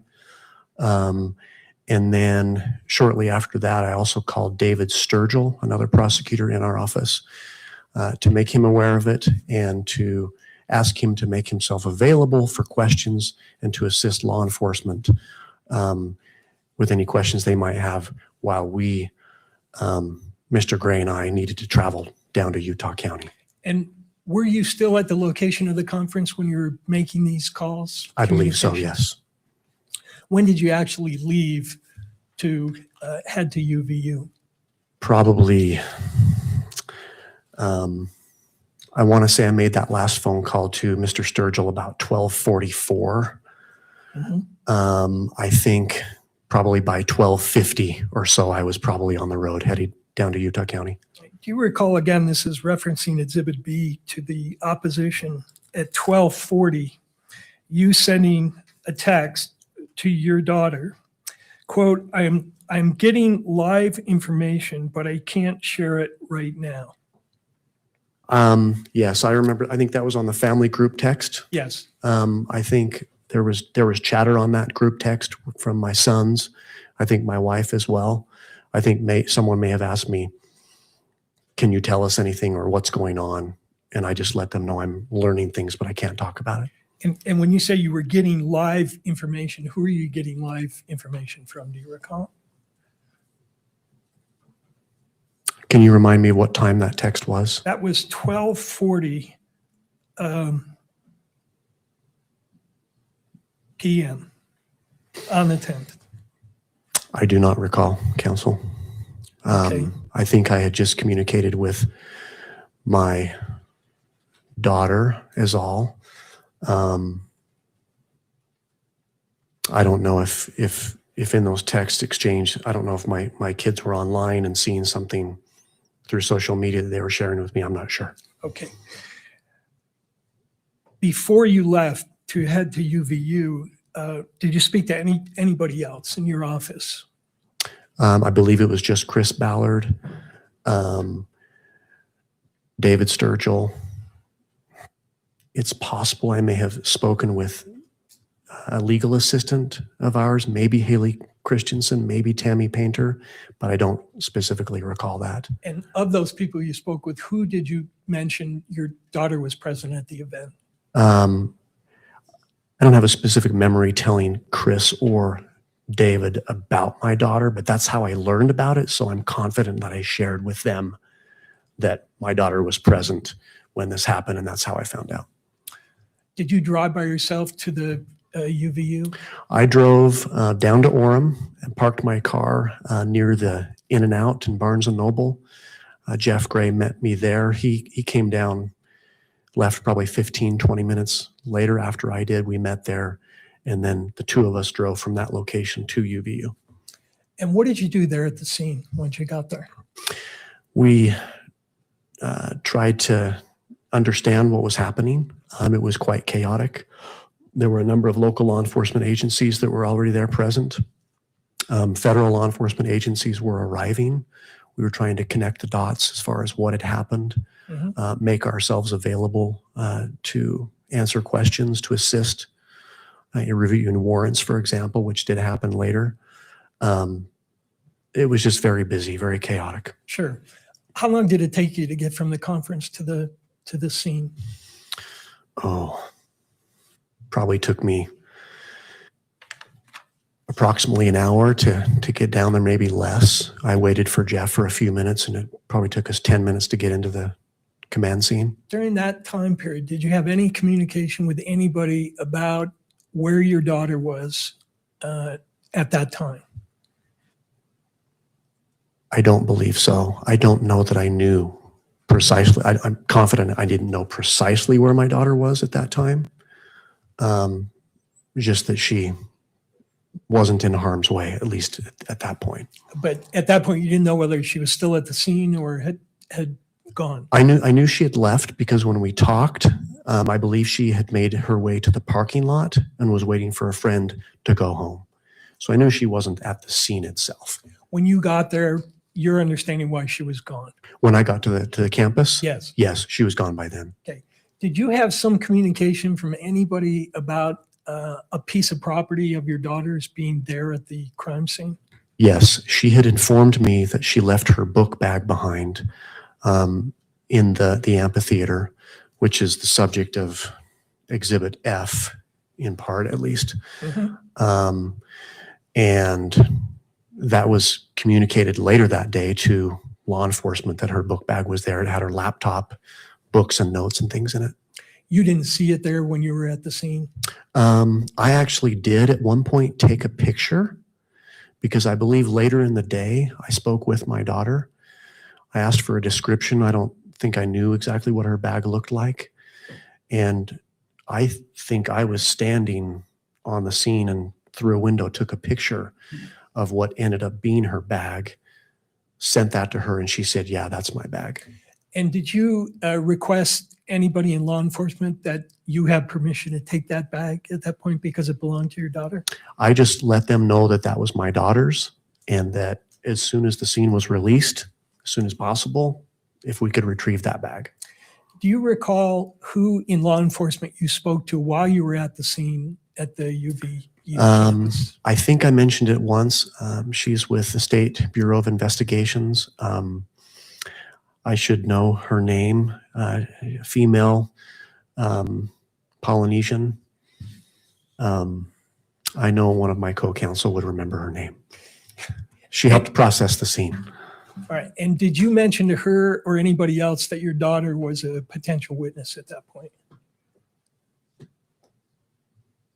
I'm sure I mentioned that my daughter was there and left a bag behind. I don't think I would have, I'm confident I didn't characterize it as she's a potential witness here. Or say that she was there during the incident that happened? I probably communicated that. And that would have been to one or more law enforcement people. Correct. And I know I was also speaking with David Sturgill in my office about it because he was on the scene. I was back and forth to the office in the command scene at UVU over the next couple of days. And so I spoke with him about it as well. Okay. And did, to your knowledge, anybody request to interview your daughter around the time of the 10th? No, not to my knowledge. How long did you stay at the scene that day? I was at the scene. I don't believe I left to go back to the office that first day. We were probably there until 9 or 10 o'clock into the evening, maybe even 11 o'clock later into the day. Now, at that point, you were the chief deputy in the office, correct? Correct. What were your responsibilities in terms of charging? In terms of charging this case? Yes. I was part of the effort in deciding what charges were appropriate here. In our office, we have a policy that the county attorney, Jeff Gray, when any homicide case, he has to approve the charges. So I talked with Mr. Gray about the facts of this case as we understood them as they were coming in over the next few days. I'm sure I consulted with Ryan McBride, David Sturgill. They spent the better part of 2 days on scene, helping law enforcement. Chris Ballard, I would have talked to Chris about that. It would have been a team effort in large part, but the ultimate approval was Mr. Gray's. You oversee the major crimes and general crimes divisions, correct? I do. And major crimes in your office includes homicides, I assume. We don't have a homicide unit, but we have a special victims unit for sex crimes, and then we have a violent crimes unit. Most of our homicides are prosecuted by our violent crimes unit, but they're also specifically assigned given where the case gets, what court it gets assigned to, and the skill set of those attorneys and experience, et cetera. Okay. Now, because of your connection in the case, did you become aware that on the morning of the 12th, early morning, that Mr. Robinson was arrested? Yes, About 4 o'clock in the morning? I became aware of that, yes. Okay. And are you aware that at 7:18 a.m. on the 12th, a affidavit of probable cause was filed by a state investigator by the name of Brian Davis? I would have become aware at some point of that. I don't know exactly when, but I would have known that upon his arrest and booking, there would have been an affidavit attached. And what role did you play, if any, in drafting that declaration, or at least overseeing it? I was not involved in that. I didn't oversee that. What was your role at that point in terms of overseeing what was going to happen to Mr. Robinson? In large part, making sure that we had attorneys that were on scene at the command center available to assist law enforcement, communicate with Jeff Gray what we were learning about the case, trying to get the best understanding we could as far as what was happening, what the facts were, in anticipation of having to bring charges within the next few days. So as far as making assignments, I was probably speaking with Mr. McBride, Mr. Sturgill about their involvement, and just generally trying to learn about the case. Were you aware of the media attention that was being devoted to this case early on before an arrest of Mr. Robinson? Yes, I was aware there was a lot of media involved. I remember going home the first night and it was all over the news media. And were you aware that by September 11th and before the arrest of Mr. Robinson, that the governor of the state was announcing that the death penalty would be sought in this case? I recall hearing that the governor had talked about the death penalty. I don't remember him saying it would be sought, but I remember him saying something to the effect that we still have the death penalty in the state of Utah. What is your, Something, I'm sorry, something to that effect. what is your understanding of when the decision was made to seek the death penalty in this case? The date and time, if you know.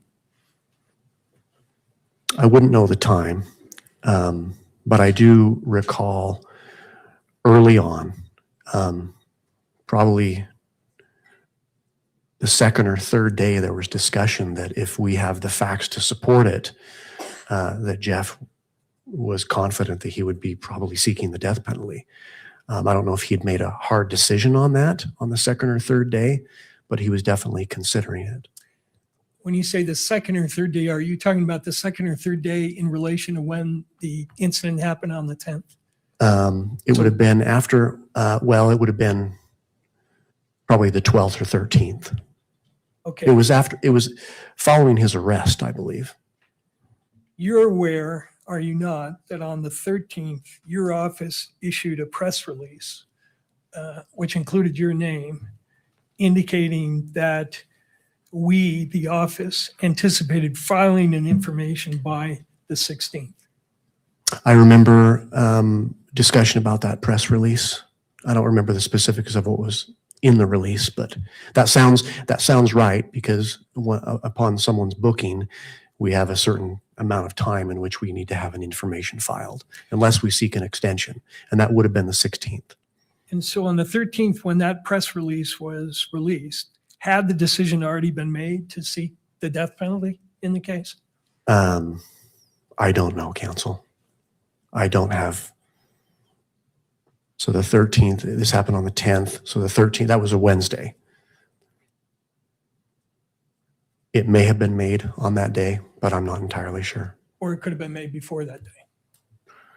True. I suppose, but that would have to be a question for Jeff Gray to know for sure.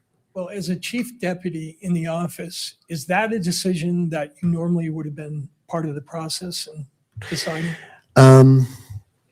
Oftentimes, yes, and I'm sure that Jeff ran it by me, but by the time we were talking about the death penalty, my role was, do we have the facts to support an aggravating factor under Utah law that would support a potential death penalty case?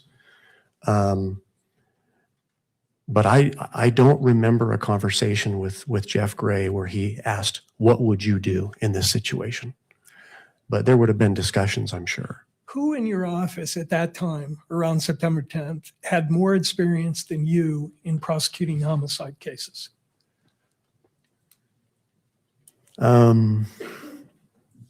Maybe Tim Taylor, who's now in our civil division. That might be it. Within the criminal? Within the criminal division, probably no one. And had your role in prior cases been such that you were consulted on the decision of whether to seek death or not?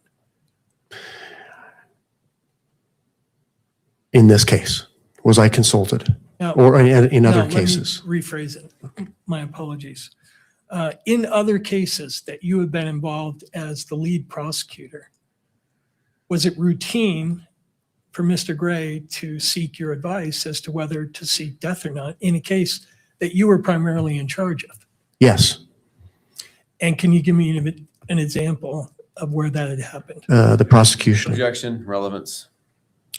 Counsel, could you repeat the question that you asked? I want to Sure. make sure I'm ruling on this. The question is, can you give me, you had said there have been cases where he's consulted you on whether to seek death or not. I asked you whether you could give me an example of such a case. And that was the objection. All right. And as to relevance, Mr. McBride, I'll hear your argument. Yeah, what his role has been in the past, and talking about, he's already testified he has had a role in those discussions in the past. Now we're asking what specific instances he has had involvement. I mean, I don't know. We're going to get into the facts of these cases. We need to bring this back to the question, which is, what role did his daughter's presence at the event have on the decision making in this case? That's what we need to get to, and I don't think how it's happened in other cases is relevant here. We move along. Got 45 minutes until this hearing ends. Thank you, Mr. McBride. Mr. Burt. You know, I think Mr. Gray referenced in his opposition, his statement that the reason he was seeking the death penalty in this case was because of what happened in the Janes case. And I believe that this witness was the lead prosecutor in that case, was consulted about the death penalty, so it relates directly to what Mr. Gray testified about. I will overrule the objection, but counsel, we're not going to go far down that path. I understand. Thank you. Go ahead. Yes, Michael Jane is a current prosecution. It's an aggravated murder case that I'm currently the lead prosecutor on. All right. And generally in your office, is Mr. Gray typically involved in hands-on litigating a case as opposed to being the administrator in the office? No, not typically. Okay. And in cases where he's obviously the county attorney, but you're prosecuting a case, it's typical for him to seek your advice on whether to seek or not seek death, correct? Sure. Okay. That's fair. Now,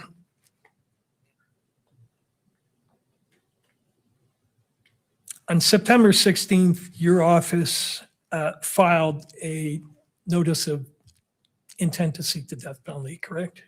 Yes, I believe it was Jeff Gray that actually prepared that notice and caused it to be filed.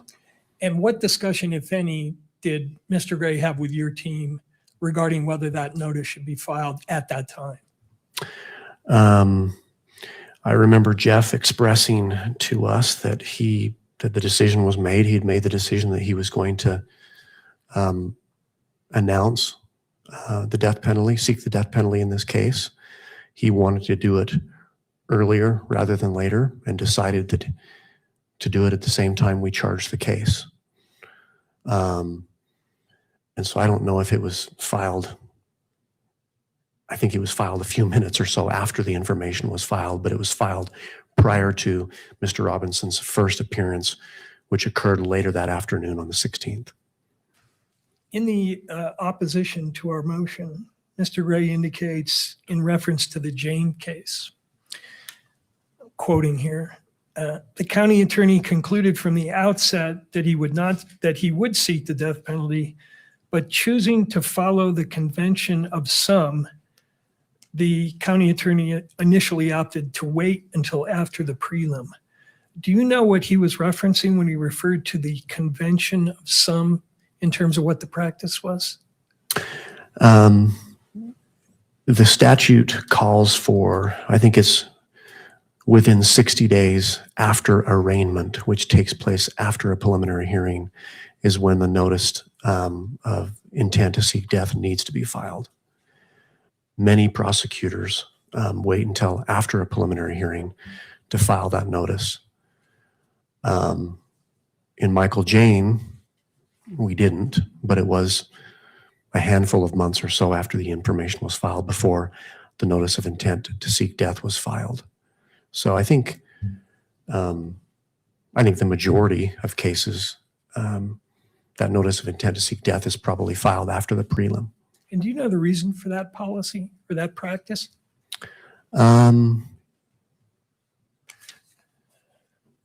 Probably, well, I can give you my input. I mean, I think you may have a better understanding as far as the strength of the case, where it's headed. There may have been plea negotiations that occurred in between that time. So could be for a few reasons. Also, you might know a little bit more about the defendant's background by that point. Sure. On the mitigation or aggravation investigation, sure. Have you ever had a case in your office where a decision was made to seek the death penalty solely on the basis of the facts of the crime without regard to the defendant's background? I'm not aware of that. Now, let me ask you a couple of questions about Exhibit E, and then we're almost done here.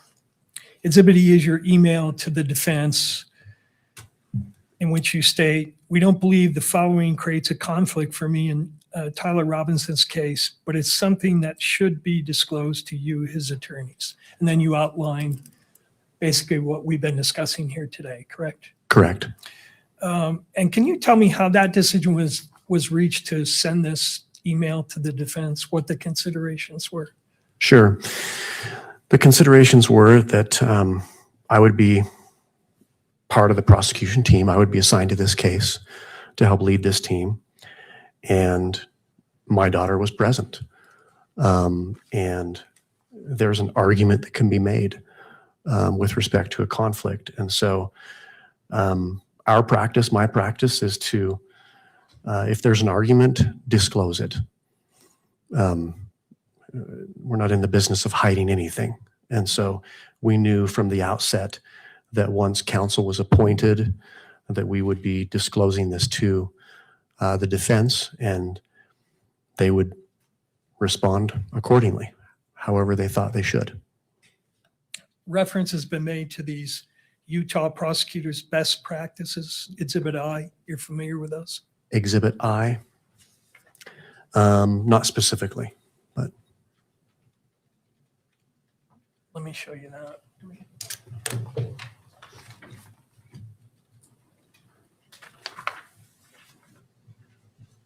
Can I approach you on it?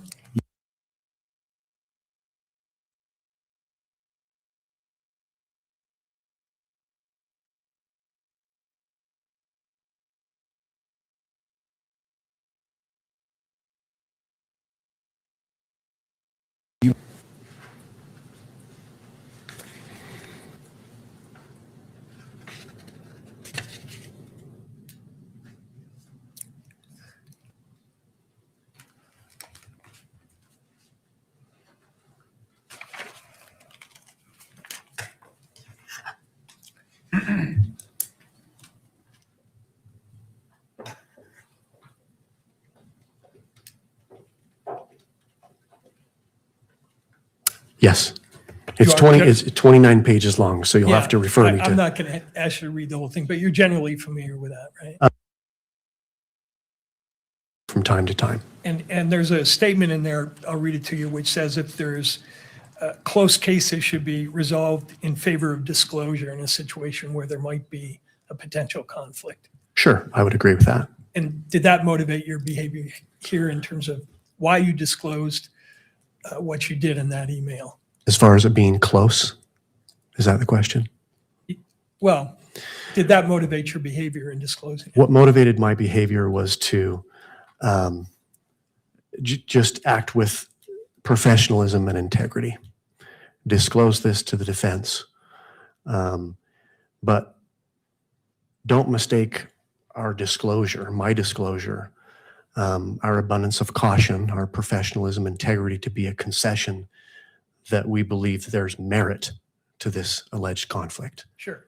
And you realized in disclosing that the ultimate decision is really the court's, right? Correct.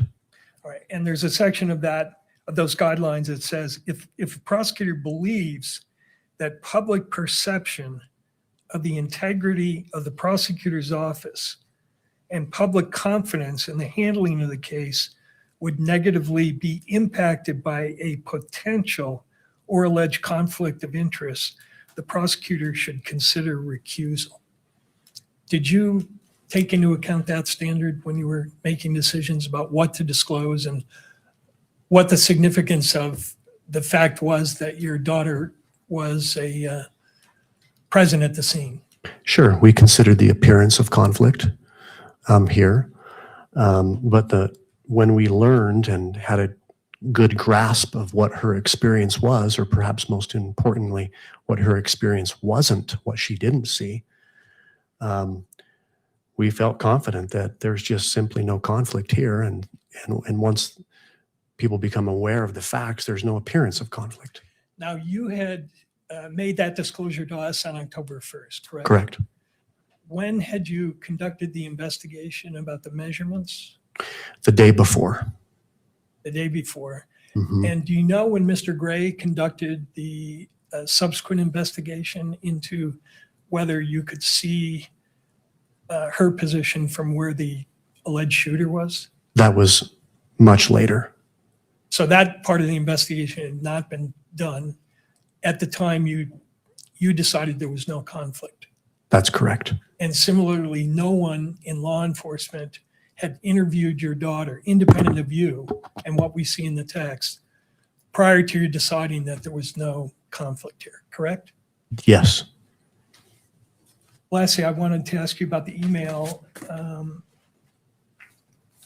from Ms. Nestor that summarized the conversation you had with her, because you said there was maybe some clarification needed there. She said in the email, Chad is sure he talked with a few people in the office about his daughter's presence. When did those conversations take place? It would have started almost immediately after receiving her text. I spoke with Jeff Gray about that. He was made aware of her presence. Within minutes after I made a phone call to Chris Ballard and then David Sturgill, I'm confident that I mentioned to them that she was present. And that email then goes on to say he definitely shared it with the whole prosecution team prior to notifying us. Is that correct? Yes, I believe so. I think we talked about this issue, and it was decided as a team that, yeah, no question, we're going to disclose this. So I'm sure it came up. And was that in one meeting? Was it in several meetings? Was it discussing it with each team member individually? Or give me a better sense of that. I don't know that I spoke with every team member individually, some of them for sure. Mr. Gray, Chris Ballard. I'm sure I had conversations with Ryan McBride and David Sturgill as well. I don't know about Lauren Hunt. Lauren is on this case as well, other than outside of a team setting. So there would have been discussions as a team and then also individual discussions. I see. Could I have one moment, Judge? I think I'm done. Of course.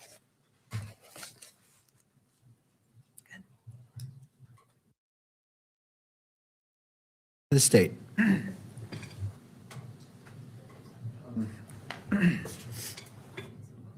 Will you please describe the effect when you learned that your daughter had been present on September 10th?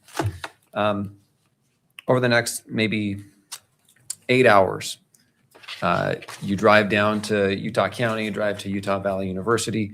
What effect, and you're interacting with law enforcement, what effect did your daughter's presence have on the discussions you're having with law enforcement, your work as a prosecutor at that point? Other than informing the investigator, I can't recall her name right now, about her book bag being present, putting law enforcement on notice that needed to be retrieved once the scene was released. It was busy. We were trying to learn about the case, the facts of the case. I don't know that I talked much, if anything, about my daughter's presence there. The effect it had on me, I was obviously concerned when I first heard and saw these text messages. That's why I called her, to make sure she was okay. She was out. She wasn't in danger any longer. And then there was work to be done. And so we got busy trying to understand what had happened that day and start to put the pieces together. I'm sure I reflected on it from time to time, but I don't specifically recall. Did it affect any decisions you made as to what you're doing as an attorney out at the scene? No, absolutely no effect. As far as the charging decisions, there's been some discussion or testimony about how the charging decisions were made in this case. Did your daughter's presence have any influence on the charging decision that was made in this case? No, none at all. What was important was, did we have the facts, substantial evidence to support an aggravating factor? And look at the case law. And there's the Johnson case, the Pierre case, the Sosa Hurtado case. I was researching those cases, considering the zone of danger, if you will, which is talked about, I think, in the Johnson case. And it was clear that my daughter was not within the zone of danger. It had no effect. Okay. Did it have any effect on the death penalty decision, your daughter's presence? Not from my perspective, and I don't believe it had any effect on Mr. Gray's perspective. Was your daughter's presence discussed as that decision was being made? No, Has it had any effect on the decisions that have been made in the prosecution of this case since? No.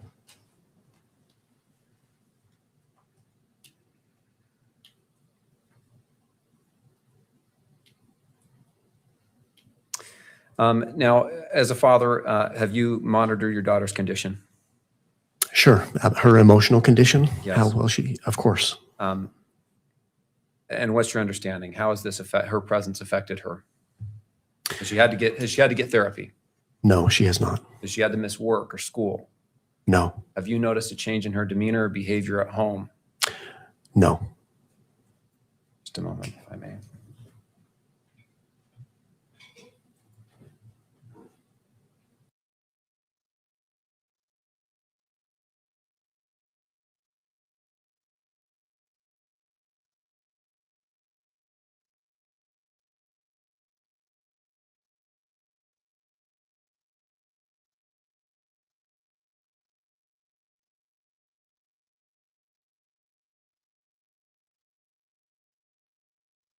Your conversation with her. Once again, you were asked, or one of the statements in there is that you talked to the whole prosecution team about your daughter's presence. What do you mean you talked about your daughter's presence? Just that she was there, or what? And I want to ask you this question outside of the current motion to disqualify, because I know that this motion to disqualify has brought her presence into center focus. But outside of this motion to disqualify, what did you mean you told others, or you talked to others about her presence? Well, I had informed them that my daughter was there when Charlie Kirk was shot and killed. She was at the rally. And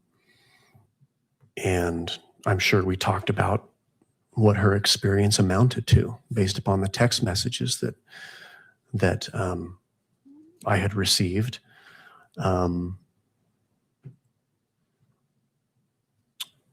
I know we talked about my disclosure, the disclosure email. In there, I talk about her emotional state. So I probably shared with them that she seems to be doing fine, that she hasn't needed to speak with a professional about it. Did you learn anything from your daughter's presence that you hadn't learned from other evidence in this case? No. For example, that Charlie Kirk had been shot and killed. That's correct. Did you learn that from your daughter's presence, or did you learn that from other evidence in the case? Well, both, because she informed me that it looked like Charlie was shot. So I would have initially heard that from her.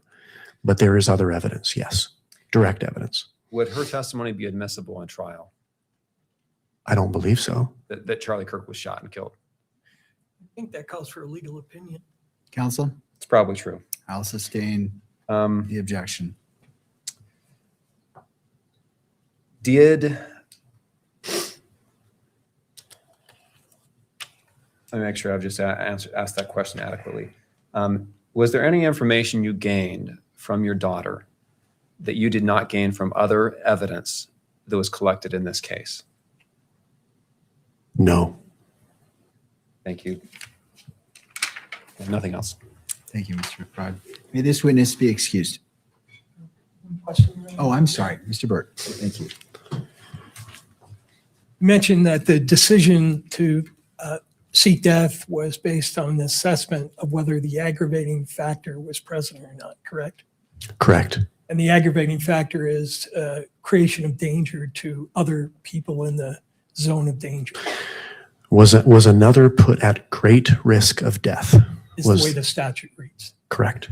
At the time that decision was made, had you done any investigation yourself on who was or was not in the zone of danger? We, I believe, as early as the second day, and I'm referring to, I think, the 11th, walked the scene as soon as law enforcement released the scene. And I positioned myself up on the shooter's perch, if you will. And at that time, I knew, based upon the photographs, of where my daughter was. And given where the shooter was and shot and killed Mr. Kirk, yes, I would have known that she was not within the zone of danger And nor by was any- by the second day. And the measurements you took in that regard took place when? End of September? End of September. Okay. That's And- correct. And that was the first measuring that you were involved with or that you were aware of? Yes. Thank you. That's all I have. All right. Your Honor, I do have follow-up on that. All right, Mr. McBride. I want to ask you a little bit more about that zone of danger. Were you aware of other evidence that there are other people in the zone of danger? Yes, absolutely. What kind of evidence? There was a substantial amount of social media evidence that was coming in, videos of the actual assassination of Charlie Kirk. There was the questioner that stood in front of him asking the question when he was shot and killed.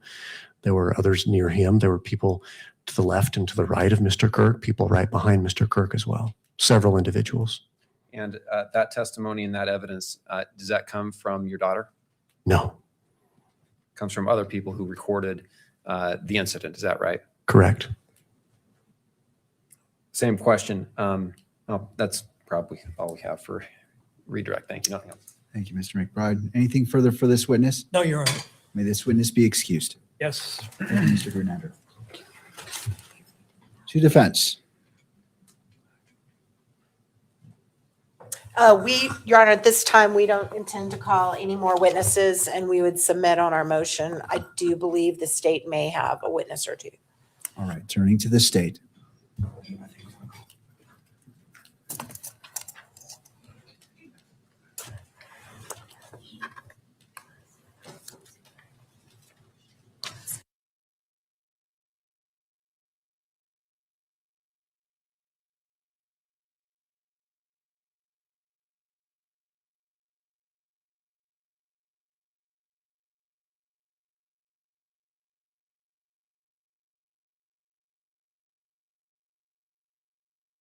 Standing right by the lectern, you'll be sworn in. You solemnly swear that the testimony you shall give in the case now pending before the court will be the truth, the whole truth, and nothing but the truth. All right, Sierra, if you wouldn't mind having a seat right there, adjust the microphone. There should be a bottle of water if you get thirsty or dry. And just bring that microphone a little bit closer just so that the record picks you up.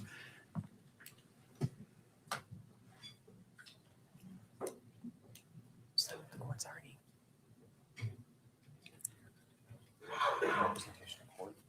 And submitted. All right, Mr. McBride. Before we turn to Sergeant Hull, the state has submitted an affidavit from Agent Cole Christensen. I've just conferred with counsel. I think we're both on board that the court can consider that in reaching its conclusion on this matter today. Save us having to call him as a witness. All right, what was the proposed exhibit number for that? It's an attachment to the state's pleading, addendum C. And so how is it going to be marked? Just for record keeping for this hearing? Let's call it State's Exhibit 13. Pardon marking that. All right, the state is moving that into evidence to defense. Any objection? Your Honor, I think it's already been submitted and attached to the motion, so no objection. All right, State's Exhibit 13 is received into evidence in this case. Will you please state your name? Agent Dave Hull. And what is your position? I'm an investigative agent with the State Bureau of Investigations. What is your role? Your Honor, could you ask him to move that microphone a little closer? I'm having trouble hearing Agent Hull. You need to bring the microphone almost to the point where it's uncomfortable to you. So bring it forward. And we just want to make sure the record picks you up. I want to ask you about some of the evidence collected in this case. Are you aware generally of the evidence that has been collected in this case and the investigation that has been done? I am, yes. First off, will you describe basically the scene where Charlie Kirk was killed when he was shot and killed? Yeah, the scene is essentially an amphitheater setup. Mr. Kirk's stage was set up at the base of the amphitheater. And then there are, I guess, semicircular tiers that move back up and away from the stage area, creating the amphitheater. And how many people approximately were present? Estimates for attendance at the event itself were about 3,000 people, and then the campus was open to regular students that day also. How did the State Bureau of Investigation determine who to interview of those 3,000 people? There were several processes used. There was a general request for information that was put out for people who attended the event. There was a time when people who had attended the event returned to collect personal belongings, and posters and requests were made for people to provide information. People who had volunteered information. So several different sources and several different ways that we made contact with the public. Okay. And did all of the witnesses, or were all of the witnesses of equal value? Those that were present at the event? Essentially, yes. There were one or two who were able to provide different information, but essentially the majority of people who provided information provided confirming or repetitive information about their experience. Okay. I want to ask you about videos that were collected. Well, first, do you have an approximate number of how many witnesses were interviewed out of those that were present at the event? I know that as a state entity, we're able to obtain over 40, what we would call an 1102 or a witness statement, which is a written statement. I also know that the FBI provided us with a number of written statements and interviews that they'd conducted also. So did you say 40? At least 40, it would be more than that. Okay. Plus FBI collected additional statements? Correct. Okay. Did you collect videos that some of these people had taken? We did, yes. I would like to present State's Exhibit 1.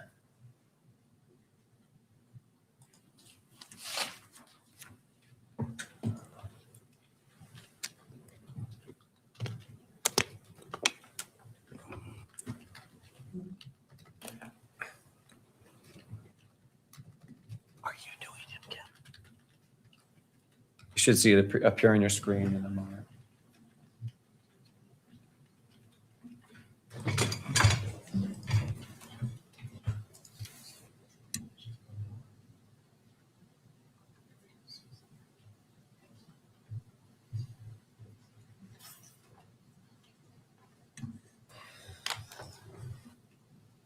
Okay, if you can just pause that for a moment, Kimberly, thank you.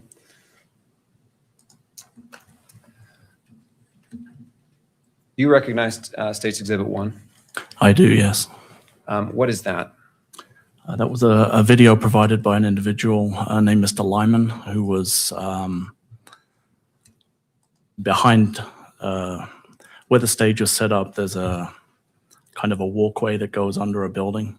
And then behind that, there were vehicles staged, and that's where Mr. Kirk arrived on scene. For the purposes of this hearing, I'd move the admission of Exhibit 1. No objection. It's received and admitted. Thank you. Please play that video.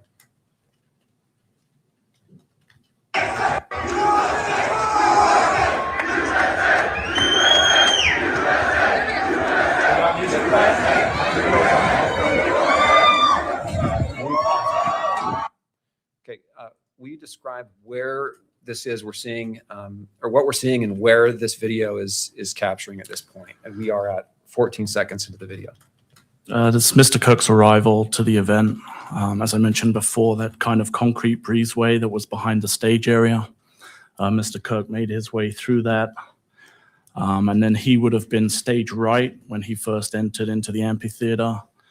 I didn't know at the time, but I guess he has a tradition of throwing out hats to the audience, and so that was what he commenced doing at that time.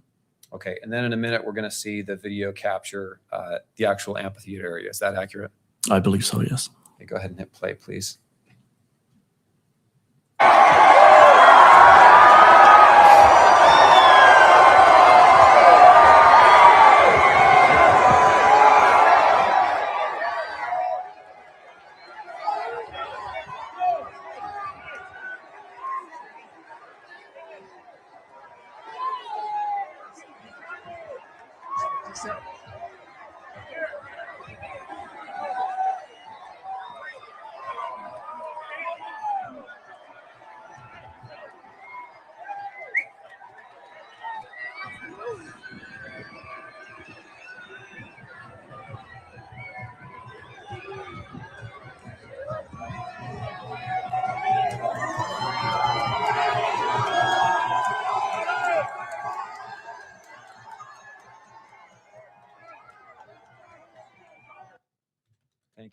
there other videos that the Bureau of Investigation collected that captured the crowd in the event? Yes, there are numerous videos that were collected from individuals who had been attendees at the event, and also videos from the university itself. Meaning Utah Valley University surveillance footage? Correct, yes. Utah Valley University has a comprehensive surveillance system. And Turning Point USA, Charlie Kirk's organization, did they also capture videos of the event? They did, yes. I'd like to show you State's Exhibit number 2.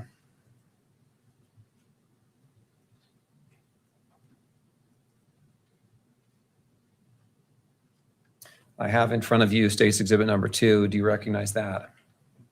I do, yes. And is that a video that's collected in the investigation in this case? It is, yes. For the purpose of the limited purpose of this hearing, I'd move the admission of Plaintiff's Exhibit 2. Defense? No objection. It's admitted. Thank you. Okay.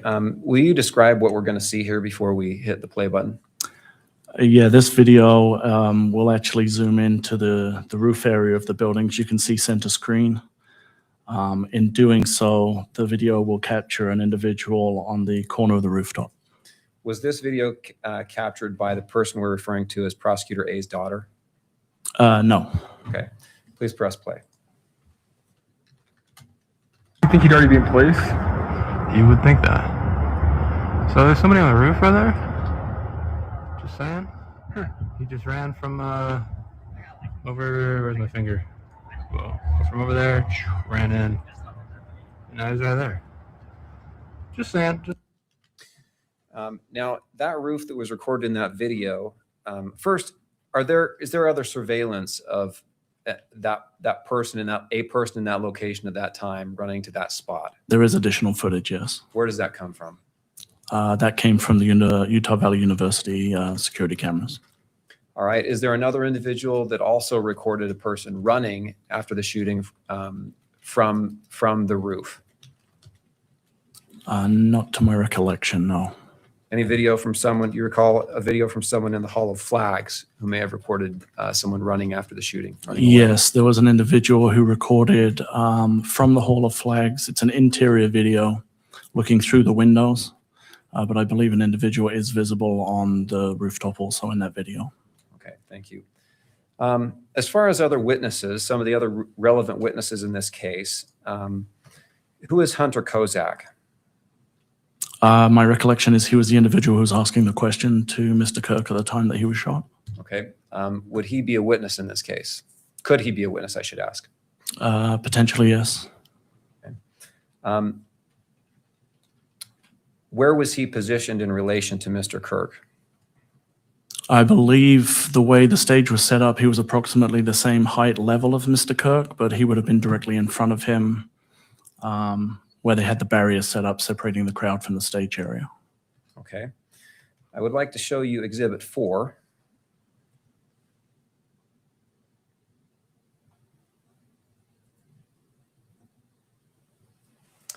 Now, Exhibit 4, this is a screen capture from a video. Do you recognize Exhibit 4? I do, yes. You remember the video from which this is taken? Yeah, it was a cell phone video belonging to an attendee of the event. And that attendee was not the prosecutor's child. It was not the prosecutor's child, no. Will you describe what the video shows? If I recall, this is a graphic video that does actually show the time that Mr. Kirk is impacted by a projectile and the subsequent trauma and reaction of the crowd. Okay. Does it show the position of the people to his right and to his left? Mr. Kirk's right and left? Yes. In a limited manner, it does, yes. Okay. Does it show the position, the video, we're speaking of the video, does the video show the position of the questioner, Mr. Kozak? I don't recall if it pans all the way to the question asker or not specifically, but there is potential that it does, yes. I'd move the admission of Plaintiff's Exhibit 4. No objection. It is admitted into evidence. Did you interview mothers with children that were at the event? I believe there were some mothers who had children at the event who provided witness statements to the State Bureau, yes. Okay. I'd like to show you Plaintiff's Exhibit number 5.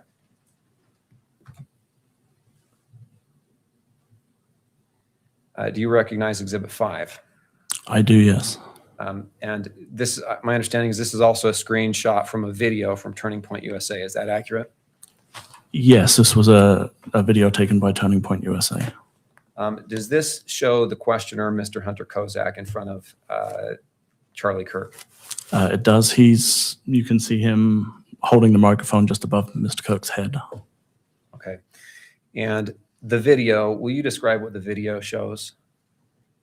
From my recollection, this video also shows the point that Mr. Kirk is struck by a projectile, and it shows the reaction of the individual asking the question, along with the reaction of Mr. Kirk's security detail and those others in the crowd. Okay. I also see another, I'll leave it at that. From what you have gathered in the investigation, were you able to determine the direction from which the bullet came? Yes. And in this Exhibit 5, where would that direction have been? Essentially from straight in front of Mr. Kirk. Okay. And which side of Mr. Kirk's body did the bullet strike him? It would have been his left.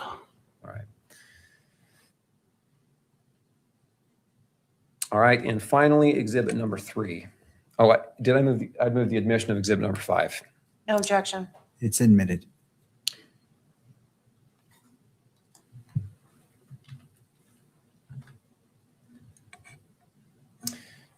I have Exhibit number 3 up in front of you. Do you recognize that? Yes, that's a university or a Utah Valley University video of the kind of the breezeway area that I previously described. And Exhibit number 3 is a screenshot from that video. Is that right? Yes, that's correct.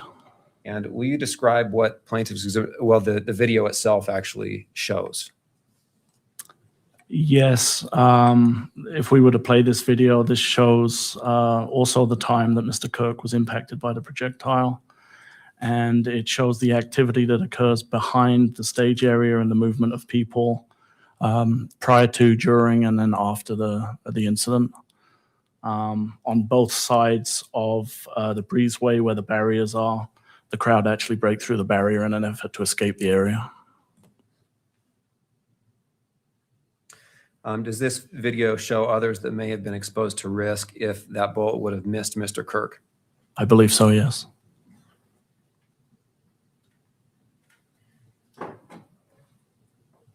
When you responded on September 10th, did you know who Chad Grunander was? I did not, no. Did you know anything about his daughter? I did not. Did you eventually learn that a prosecutor's daughter was on the scene? I did. When did you learn that? I believe when I found out, it was when the motion had been filed for the conflict argument. Okay, so prior to that, did the presence of that person, that individual, have any bearing at all in your investigation in the case? No, I was not aware of her presence at the event. You have read that that adult child's affidavit in preparation for this hearing, right? Correct, yes. And was there anything in that affidavit that changed your view of the case or the investigation you should do? There was not, no. Was there anything new in the affidavit? No. You're here for her testimony today, correct? Correct, I was. Same questions. Anything new in that testimony? No additional information. Now, I want to ask you a little bit about the value of the witnesses as it relates to this case. Did the witnesses on scene identify the shooter? No, we did not have a witness that identified the shooter on scene. What was was that the primary goal of your investigation, to identify the shooter? It was, yes. And I want to ask you about the existence of other evidence. You said you collected surveillance evidence from Utah Valley University. Is that right? That's correct. Did that give you some additional information on identifying the shooter? It did, yes. How about doorbell cameras for the areas around Utah Valley University? Yes, we collected a large number of doorbell camera footage from multiple residences in the area. not just in Orem, but also in St. George. And we also recovered video footage from multiple businesses in the area of the university campus in Orem, and also from businesses between Orem and St. George. So there's a large amount of video footage obtained. And did those help you identify the shooter? They did, yes. Text messages, did you collect text messages from associates of Tyler Robinson? We did, yes. And did those, did those have any evidentiary value? They did, yes. How so? Some of the communications between Mr. Robinson and people that he knew indicated that he had been involved in the incident at Utah Valley University. Okay, and you say that indicated he'd been involved. What do you mean by that? There was, I don't recall specifically with text messages, but some of the social media chats, there were admissions that he had been involved in the incident as the shooter. Okay.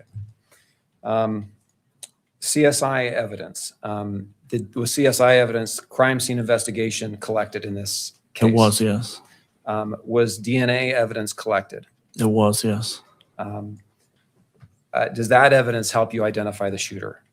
It does, yeah. The evidence that was obtained did provide us with DNA evidence in relation to items used during the commission of the crime, and then they were compared to Mr. Robinson. Okay, items used meaning what? Specifically, a screwdriver that was recovered on the rooftop of one of the buildings, and a firearm that was recovered in a tree area on campus. And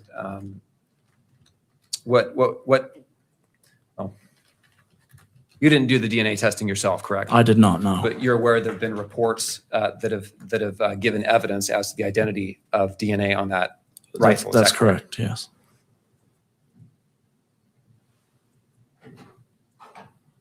Was a search warrant on the defendant's house executed in this case? It was, yes, down in St. George. And was evidence obtained from his house? It was, yes. What kind of evidence?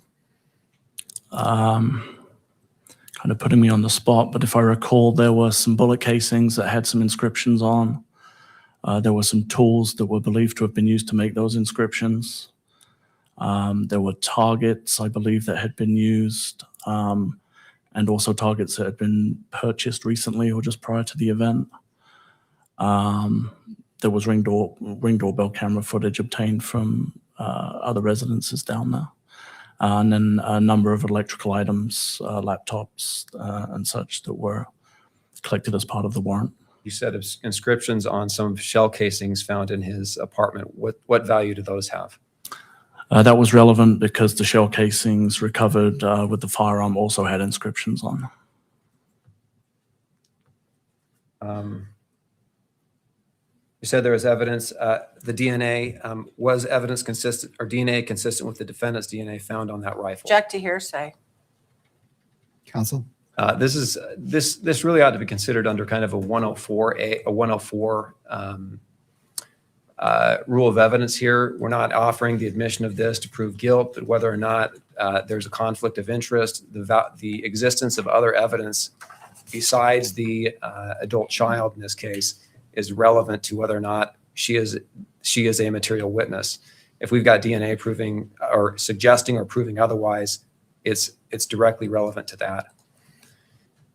And under 104, the court can consider it. All right. Ms. Nestor, anything further? No, sir. All right. Based off, so I will overrule the objection based off Rule 104, and as it relates only to this case, this hearing today. Understood. Sorry, could you repeat the question? Is DNA consistent with the defendant's DNA found on the firearm that was found at the scene? Yes, the DNA on the firearm was consistent with that of Mr. Robinson. You said the etchings, there was etchings in that firearm, and that there's also etchings in rounds in the firearm. Is that what I understand? Yes, I believe the chambered round and other rounds found at the time had etchings upon them. And you said there are rounds with etchings also found on them in the defendant's apartment. Is that right? That's correct, yes. Okay. That firearm, where was that found? It was found in a wooded area just off of Campus Drive, wrapped in a black towel. Okay.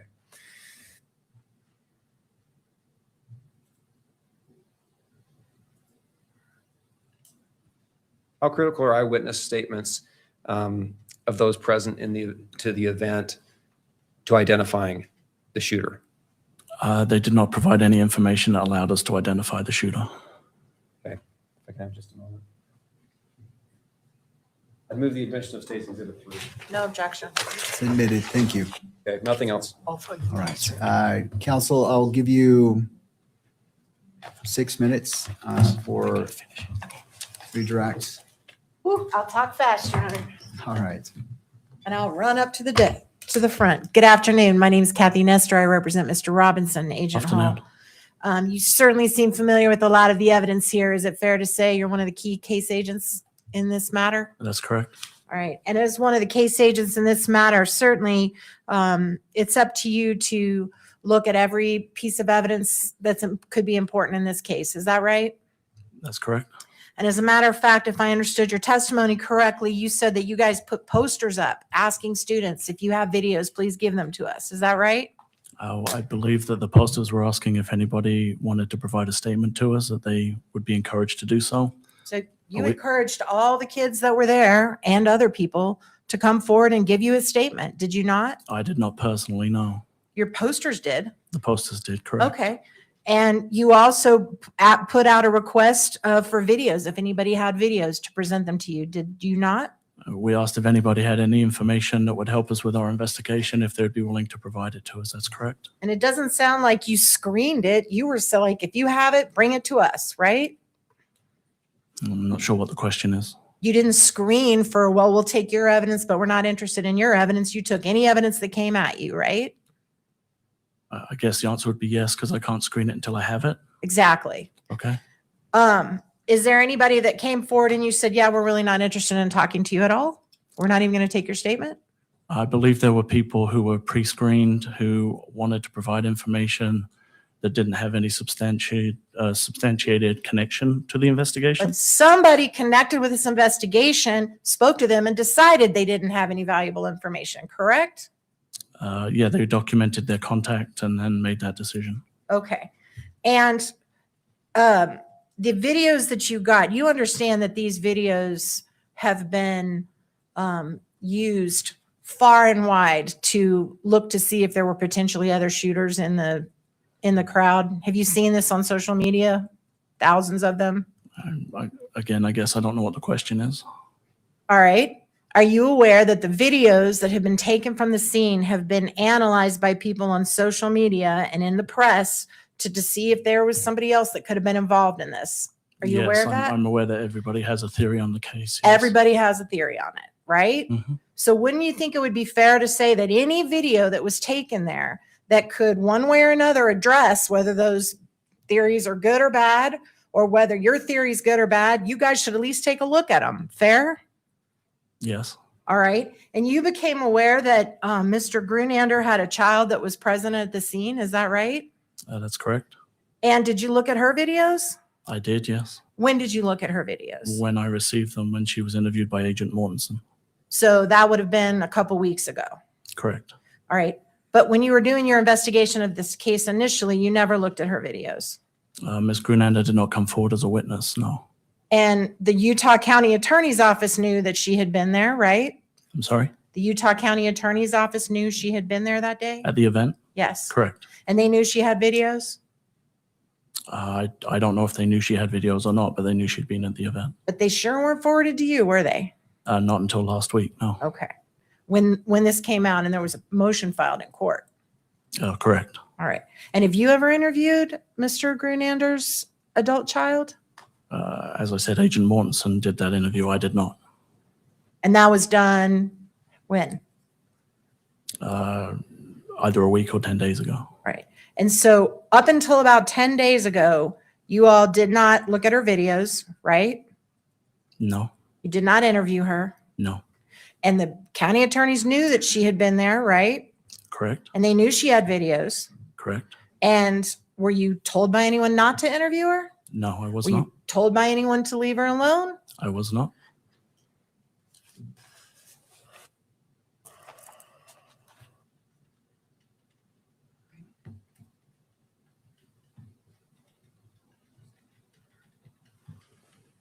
You said the SBI collected over 40 statements, is that right? Correct. And that's from people that were just in the audience? The 40 that I mentioned is from people who were at the event, yes. So people in the exact same situation that the prosecutor's daughter was in? In terms of being at the event? Yes. Yes, people who were at the event. And you thought they were worthy of taking statements from, right? They came forward to give us statements, correct? Because everybody's perspective is important. If they're willing to share it, yes. And as a matter of fact, you've gathered, as I understand it from today, I want to say around 300 terabytes of video information from the scene. Is that right? I believe there's in the region of 248 terabytes of data from Utah Valley University alone. And the adult child of Mr. Grunander is in the exact same position as everybody else who's given evidence in this case, isn't she? In terms of being an attendee at the event? Right? Yes, she was an attendee at And the having event. video Yes. and having witnessed things herself? You would have to refer to her testimony as to what she witnessed. Okay. And you mentioned, I know I have 2 minutes. I'm going to talk very fast. I know she's about to kill me. You mentioned the DNA evidence. You're certainly not a DNA expert. Is that correct? I'm not, no. And are you aware that the DNA evidence that was seized from the scene consisted of a mixture of at least 5 different individuals? I'm not a DNA expert, so So you know enough to say what helps him, but you're not going to answer whether or not there were 5 individuals mixed into that DNA. I'm not aware of that, no. Okay. And you're certainly not qualified to interpret complex DNA mixtures, are you? No, I'm not. Okay. Court's indulgence for just one moment, Your Honor.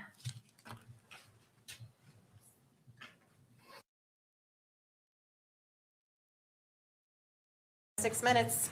Ms. Nestor, is there, I know I gave you that 6 minutes. Is there any other questions that you feel you need to ask? Thank you for asking, but I think I'm done. Thank you. Thank you. All right, that concludes the taking of evidence, this portion of the hearing. We'll turn to closing arguments or arguments by the parties as it relates to this.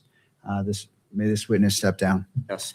As much as he'd like to sit there indefinitely. We'll go ahead and Thank you. excuse him. All right, counsel, we have, just before we begin, I note that we have a hearing set on the break for February 24th at 10:30 on WebEx. Does that comport with the agreement of the parties? On what day, Your Honor? I'm sorry. February 24th at 10:30 in the morning on WebEx? Thank you, Your Honor. All right, and so it's the intent that the court will issue an oral ruling and a written ruling on that same day. And at that time, depending on how the court rules, will determine what we address next in regards to the motion regarding media in the courtroom.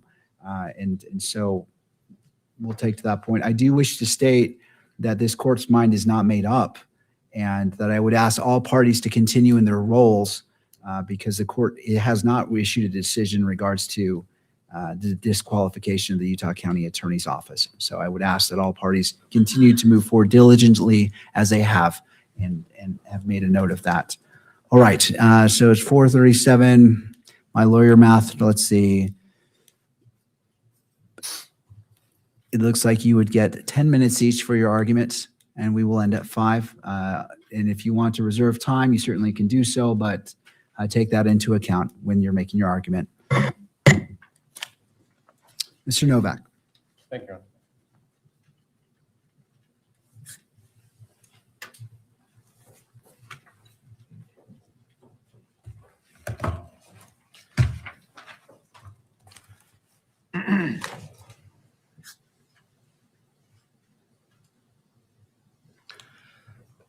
Honor. Your Honor, there are legal issues and there are factual issues that we think that the court needs to look at very closely. I would ask the court, because I only have 10 minutes, to look at both the briefing in the original motion, and I will point out some specific cases that we think the court should pay attention to, as well as the briefing in the what I'm going to call the renewed request. And they're both informative. The briefing in the renewed request doesn't just go to the question of should this court encourage, that's the language that the statute hints at, the state attorney, the county attorney to refer this to the attorney general, but it also refers to when a trial court does or does not abuse its discretion with respect to recusal. The last witness, and I'm gonna just go with the principle of recency here. The last witness's primary purpose was to focus on this question of whether the adult child student at UVU is what the state has referred to as a material witness or a critical witness. And that is actually either intentionally or unintentionally a distraction from the real question here. This is not a question of whether, in order to prove its case, the state needs to call as a witness a family member of the prosecution, okay? That could, in another situation, be a source of a conflict. But the issue here is that the most experienced and most senior prosecutor in the office, other than the elected county attorney, Mr. Gray, should have been walled off from this prosecution until this court had an opportunity to consider whether disqualification is necessary. And it is important to note a couple things that Mr. Garnander said. One of them was that he'd never seen, in his experience, a decision to seek the death penalty made without regard to information about the accused. And there's a hint there that there was an emotional response to Mr. Kirk's death, which there's a strong implication creates an appearance of impropriety. And so this court doesn't have to make a finding that there's a conflict of interest, an actual conflict of interest. What the standard says, and that's the standard that Mr. Gray read into the record from the organization of Utah prosecutors that he's the president-elect of, which refers to the public perception of the integrity of the prosecutor's office and the public confidence in the handling of the case, okay? So that was standard 1.3-3C.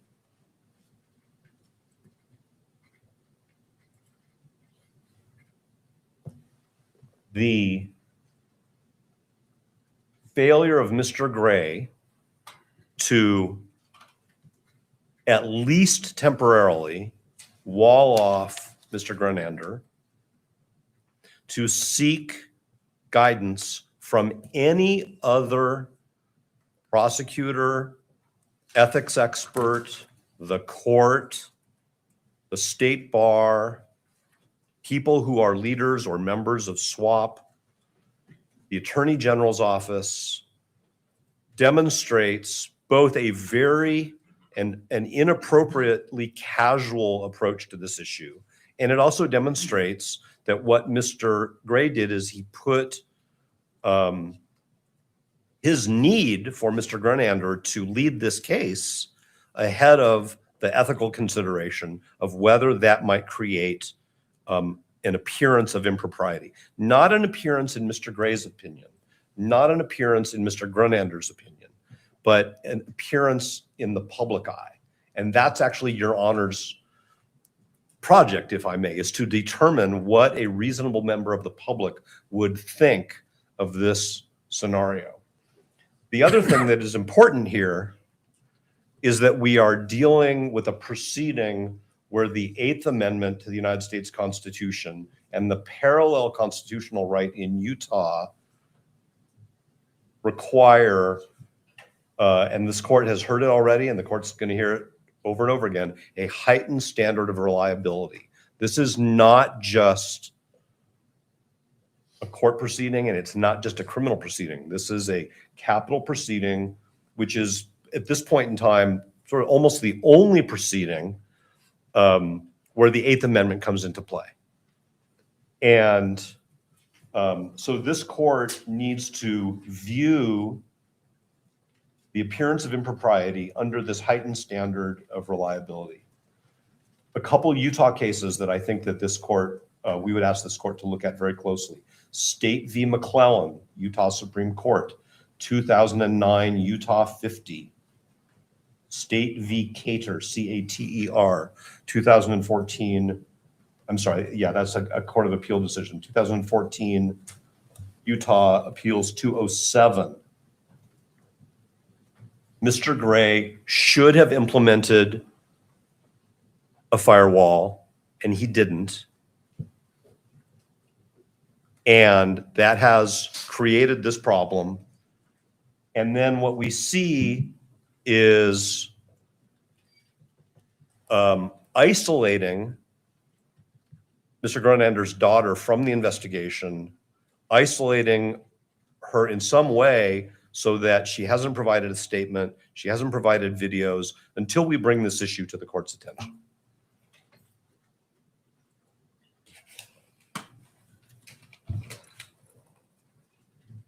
The decision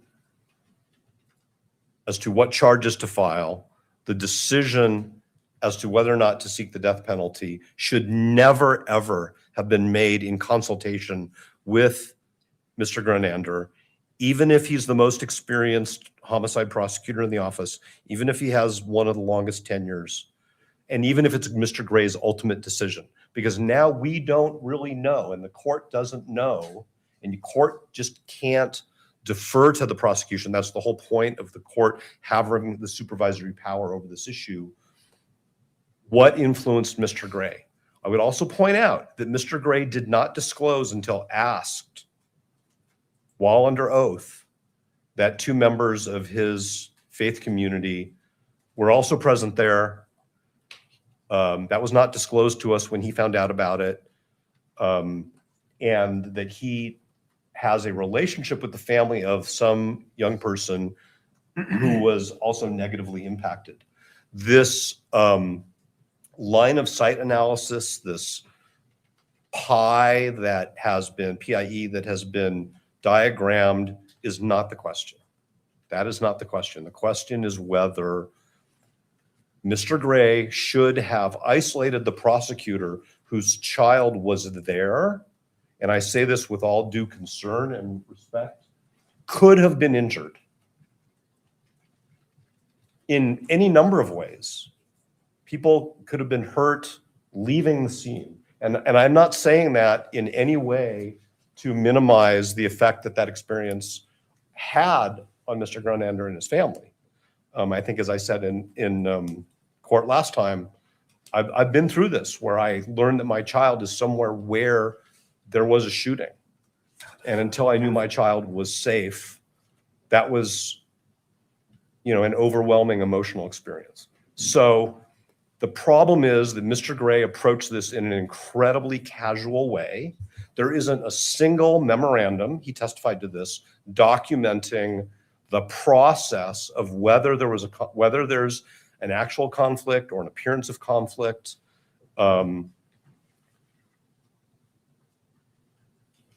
The mere disclosure of it to us and us bringing it to the court does not wash this clean. That is our concern.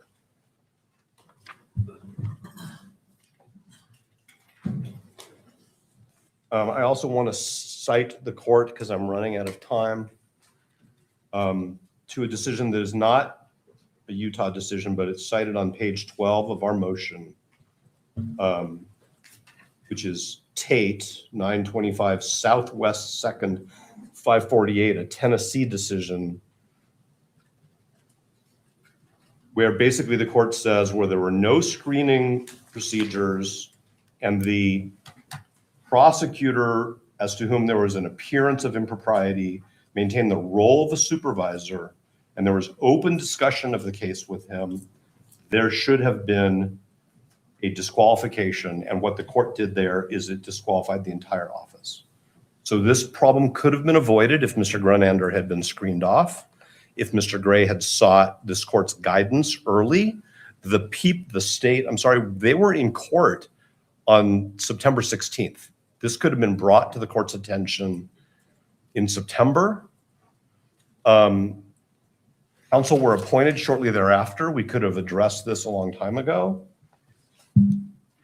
And now, frankly, it's too late. So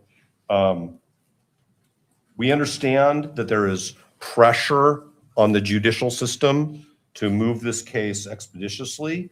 There is also a countervailing, and we believe, stronger need to make sure that there's a heightened standard of reliability, that there is no conflict, and that there is no appearance of conflict. And if that takes a little bit of time for another prosecution office to get up to speed, the investigation is going to continue, the discovery production is going to continue, the lab work is going to continue, none of that is going to change. So we would ask the court, I'm not reserving any time in rebuttal, I'm going to ask the court to grant the motion, both parts of it, which is to make a finding that Mr. Grunander should have been walled off and that Mr. Gray's failure to do so, and sort of the casual way that Mr. Gray approached this whole thing requires, unfortunately, the disqualification of his office and the appointment of a new group of prosecutors to be responsible for this case. The case will continue. What we are asking the court to do today does not in any way change the fact that Mr. Robinson is charged. He's charged with an aggravated homicide. We all have to deal with that, but we have to deal with it in a way where there is no question that the decisions that have been made or decisions that will be made in the future, which is some questions that were brought up to Mr. Gray by his own counsel, and the public's confidence in the outcome of this case are tainted by what should have happened and did not happen. And I appreciate the court's time. Thank you, Mr. Novak. To the state, looks like Mr. Novak took 13 minutes. I'll pay you back later. Thank you. To the state, I will afford you that same time frame. If you want to take all 13 less, I'll leave it to you. I know everybody in here is going to blame me if they don't leave at 9, which is 5 o'clock. So the reality is, Your Honor, the adult child is not a witness here. She didn't see Charlie Kirk get shot. She didn't record him get shot. She didn't see his wound. She didn't see him get carried off. She's just not a witness. And as a result, there's really no conflict here. Now, I understand that conflicts go beyond just that, but most of the cases that we look at where there's some kind of conflict are where there's confidential knowledge that has been obtained by the prosecutor, right? A defense attorney becomes a prosecutor and now has confidential knowledge about that person, right? That's the typical conflict we see. Has some kind of proprietary or financial interest, right? That's the kind of conflict we usually see. Occasionally there are personal conflicts, but there's a lot of good case law that talks about what kind of conflicts constitute that personal interest. And I think the best case law on this is cited in our opposition to the renewed motion to refer the matter. And in that case, State v. Newman, the court found, this is a Missouri case, the court found no conflict of interest in prosecuting a defendant for murder, even though the prosecutor had done business with the victim, knew him personally, and served as a pallbearer at the victim's funeral. In the Gwinnett County District Attorney, nor his Georgia office had a conflict of interest, even though his chief investigator dated and later married the victim in a case that the office was prosecuting. In Kansas, prosecutor's office did not have a conflict, even though the defendant threatened to blow up the very courthouse and that also housed the district attorney's office. I mean, these are cases where the prosecutor has a close relationship with the actual victim of the crime. Look, if Mr. Grunander were related to Charlie Kirk, we would acknowledge there's a conflict here, right? But we're not even close to that. The adult child is not even a witness in this case, is not a witness to the murder. Is the child a witness to the circumstances? Sure, but so are 3,000 others, as well as dozens of video recordings. She's not a witness. She's not necessary in this case. And as a result, there's no conflict here. Now, is he going to be motivated because she was present? Is he somehow going to be motivated to do something he otherwise would not? Well, again, maybe if she were injured, maybe so. Maybe there would be a good argument there. Maybe it still doesn't rise to the level of these cases that I've talked about, but that's just not the fact. She has not been traumatized. She has not had to seek therapy. She has not had to miss class. It's not affected her friendships. As a result, the idea that Mr. Grunander is going to be motivated by some kind of retribution for what happened to her is just flatly false. The idea that the defendant was charged for killing someone because a prosecutor's child was present when it happened is just, it's almost laughable. He's being prosecuted for killing someone because he killed someone. At least that's what the evidence will show, we believe. The idea that he has been, that the death penalty has been elected because a relation of a prosecutor was there is just laughable. It's because someone was shot and killed. That's why the charges were brought. I just don't think that proposition is palatable at all. The evidence is what this case was charged on, both at the charging level and at the death penalty level. None of this was motivated because of some relationship. And I think that anybody who looked at this would agree that you don't charge someone with murder because a witness was affected by it. You charge someone with murder because someone was killed, right? The standard. The defense has tried to elevate the standard here by looking at best practices, the SWAP's Statewide Association of Prosecutors best practice. Even so, I think it's been misstated. The standard says that when there's an appearance of conflict, the prosecutor should, I quote, consider recusal. Well, that's the question. They should consider it, right? It doesn't say it mandates recusal or disqualification. And that's not even the ethical standard that this court goes by. That's the best practice. And the best practice was followed in this case because once that fact was known, there was a discussion. Of course, it was disclosed immediately. It was disclosed 5 days after defense counsel was appointed. The idea that the child was isolated is just flatly false. She just was not a witness. And the follow-up with her showed as much. The standard is there a significant risk that representation of the state will be materially limited by a personal interest of the lawyer? In this case, the decision to prosecute and the prosecution of this case will not be limited in any way. Moreover, if anything, the interests would align. Regardless, the motivation here is clearly not because of the presence of this child. It's because Charlie Kirk was murdered in front of everybody. She's not a material witness. Everybody knows Charlie Kirk was shot and killed and murdered brutally. Everybody knows that. I don't think that's going to be what this case is about. It's going to be about identity. And neither the child nor any of the other 3,000 witnesses present really have a whole lot to say about who this was that did the shooting. And that's what this case hinges on.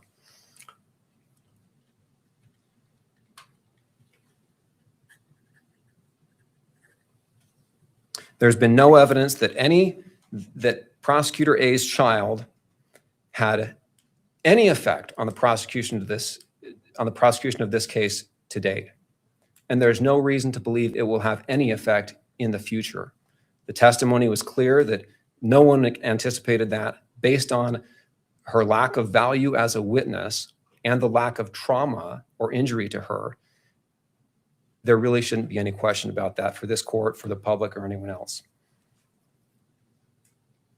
Thank you. Thank you. Thank you to all parties. I acknowledge the hard work and effort that went into today, and this court appreciates that. We will reconvene on February 24th at 10:30 in the morning via WebEx. And just for clarification, to defense, in regards to Mr. Robinson, how would you like Mr. Robinson to be present at that hearing? Your Honor, Mr. Robinson, I believe it's WebEx for everyone, right? It is. He can also be on WebEx. Your Honor, we would waive personal appearance for that. All right, thank you. All right, with the new date set, Wait, I'm sorry, just a minute. Oh, sorry, audio only. Thank you for my co-counsel. Audio only, no screen. all right, I appreciate that clarification. Thank you, Your Honor. And with that, court is in recess. All rise.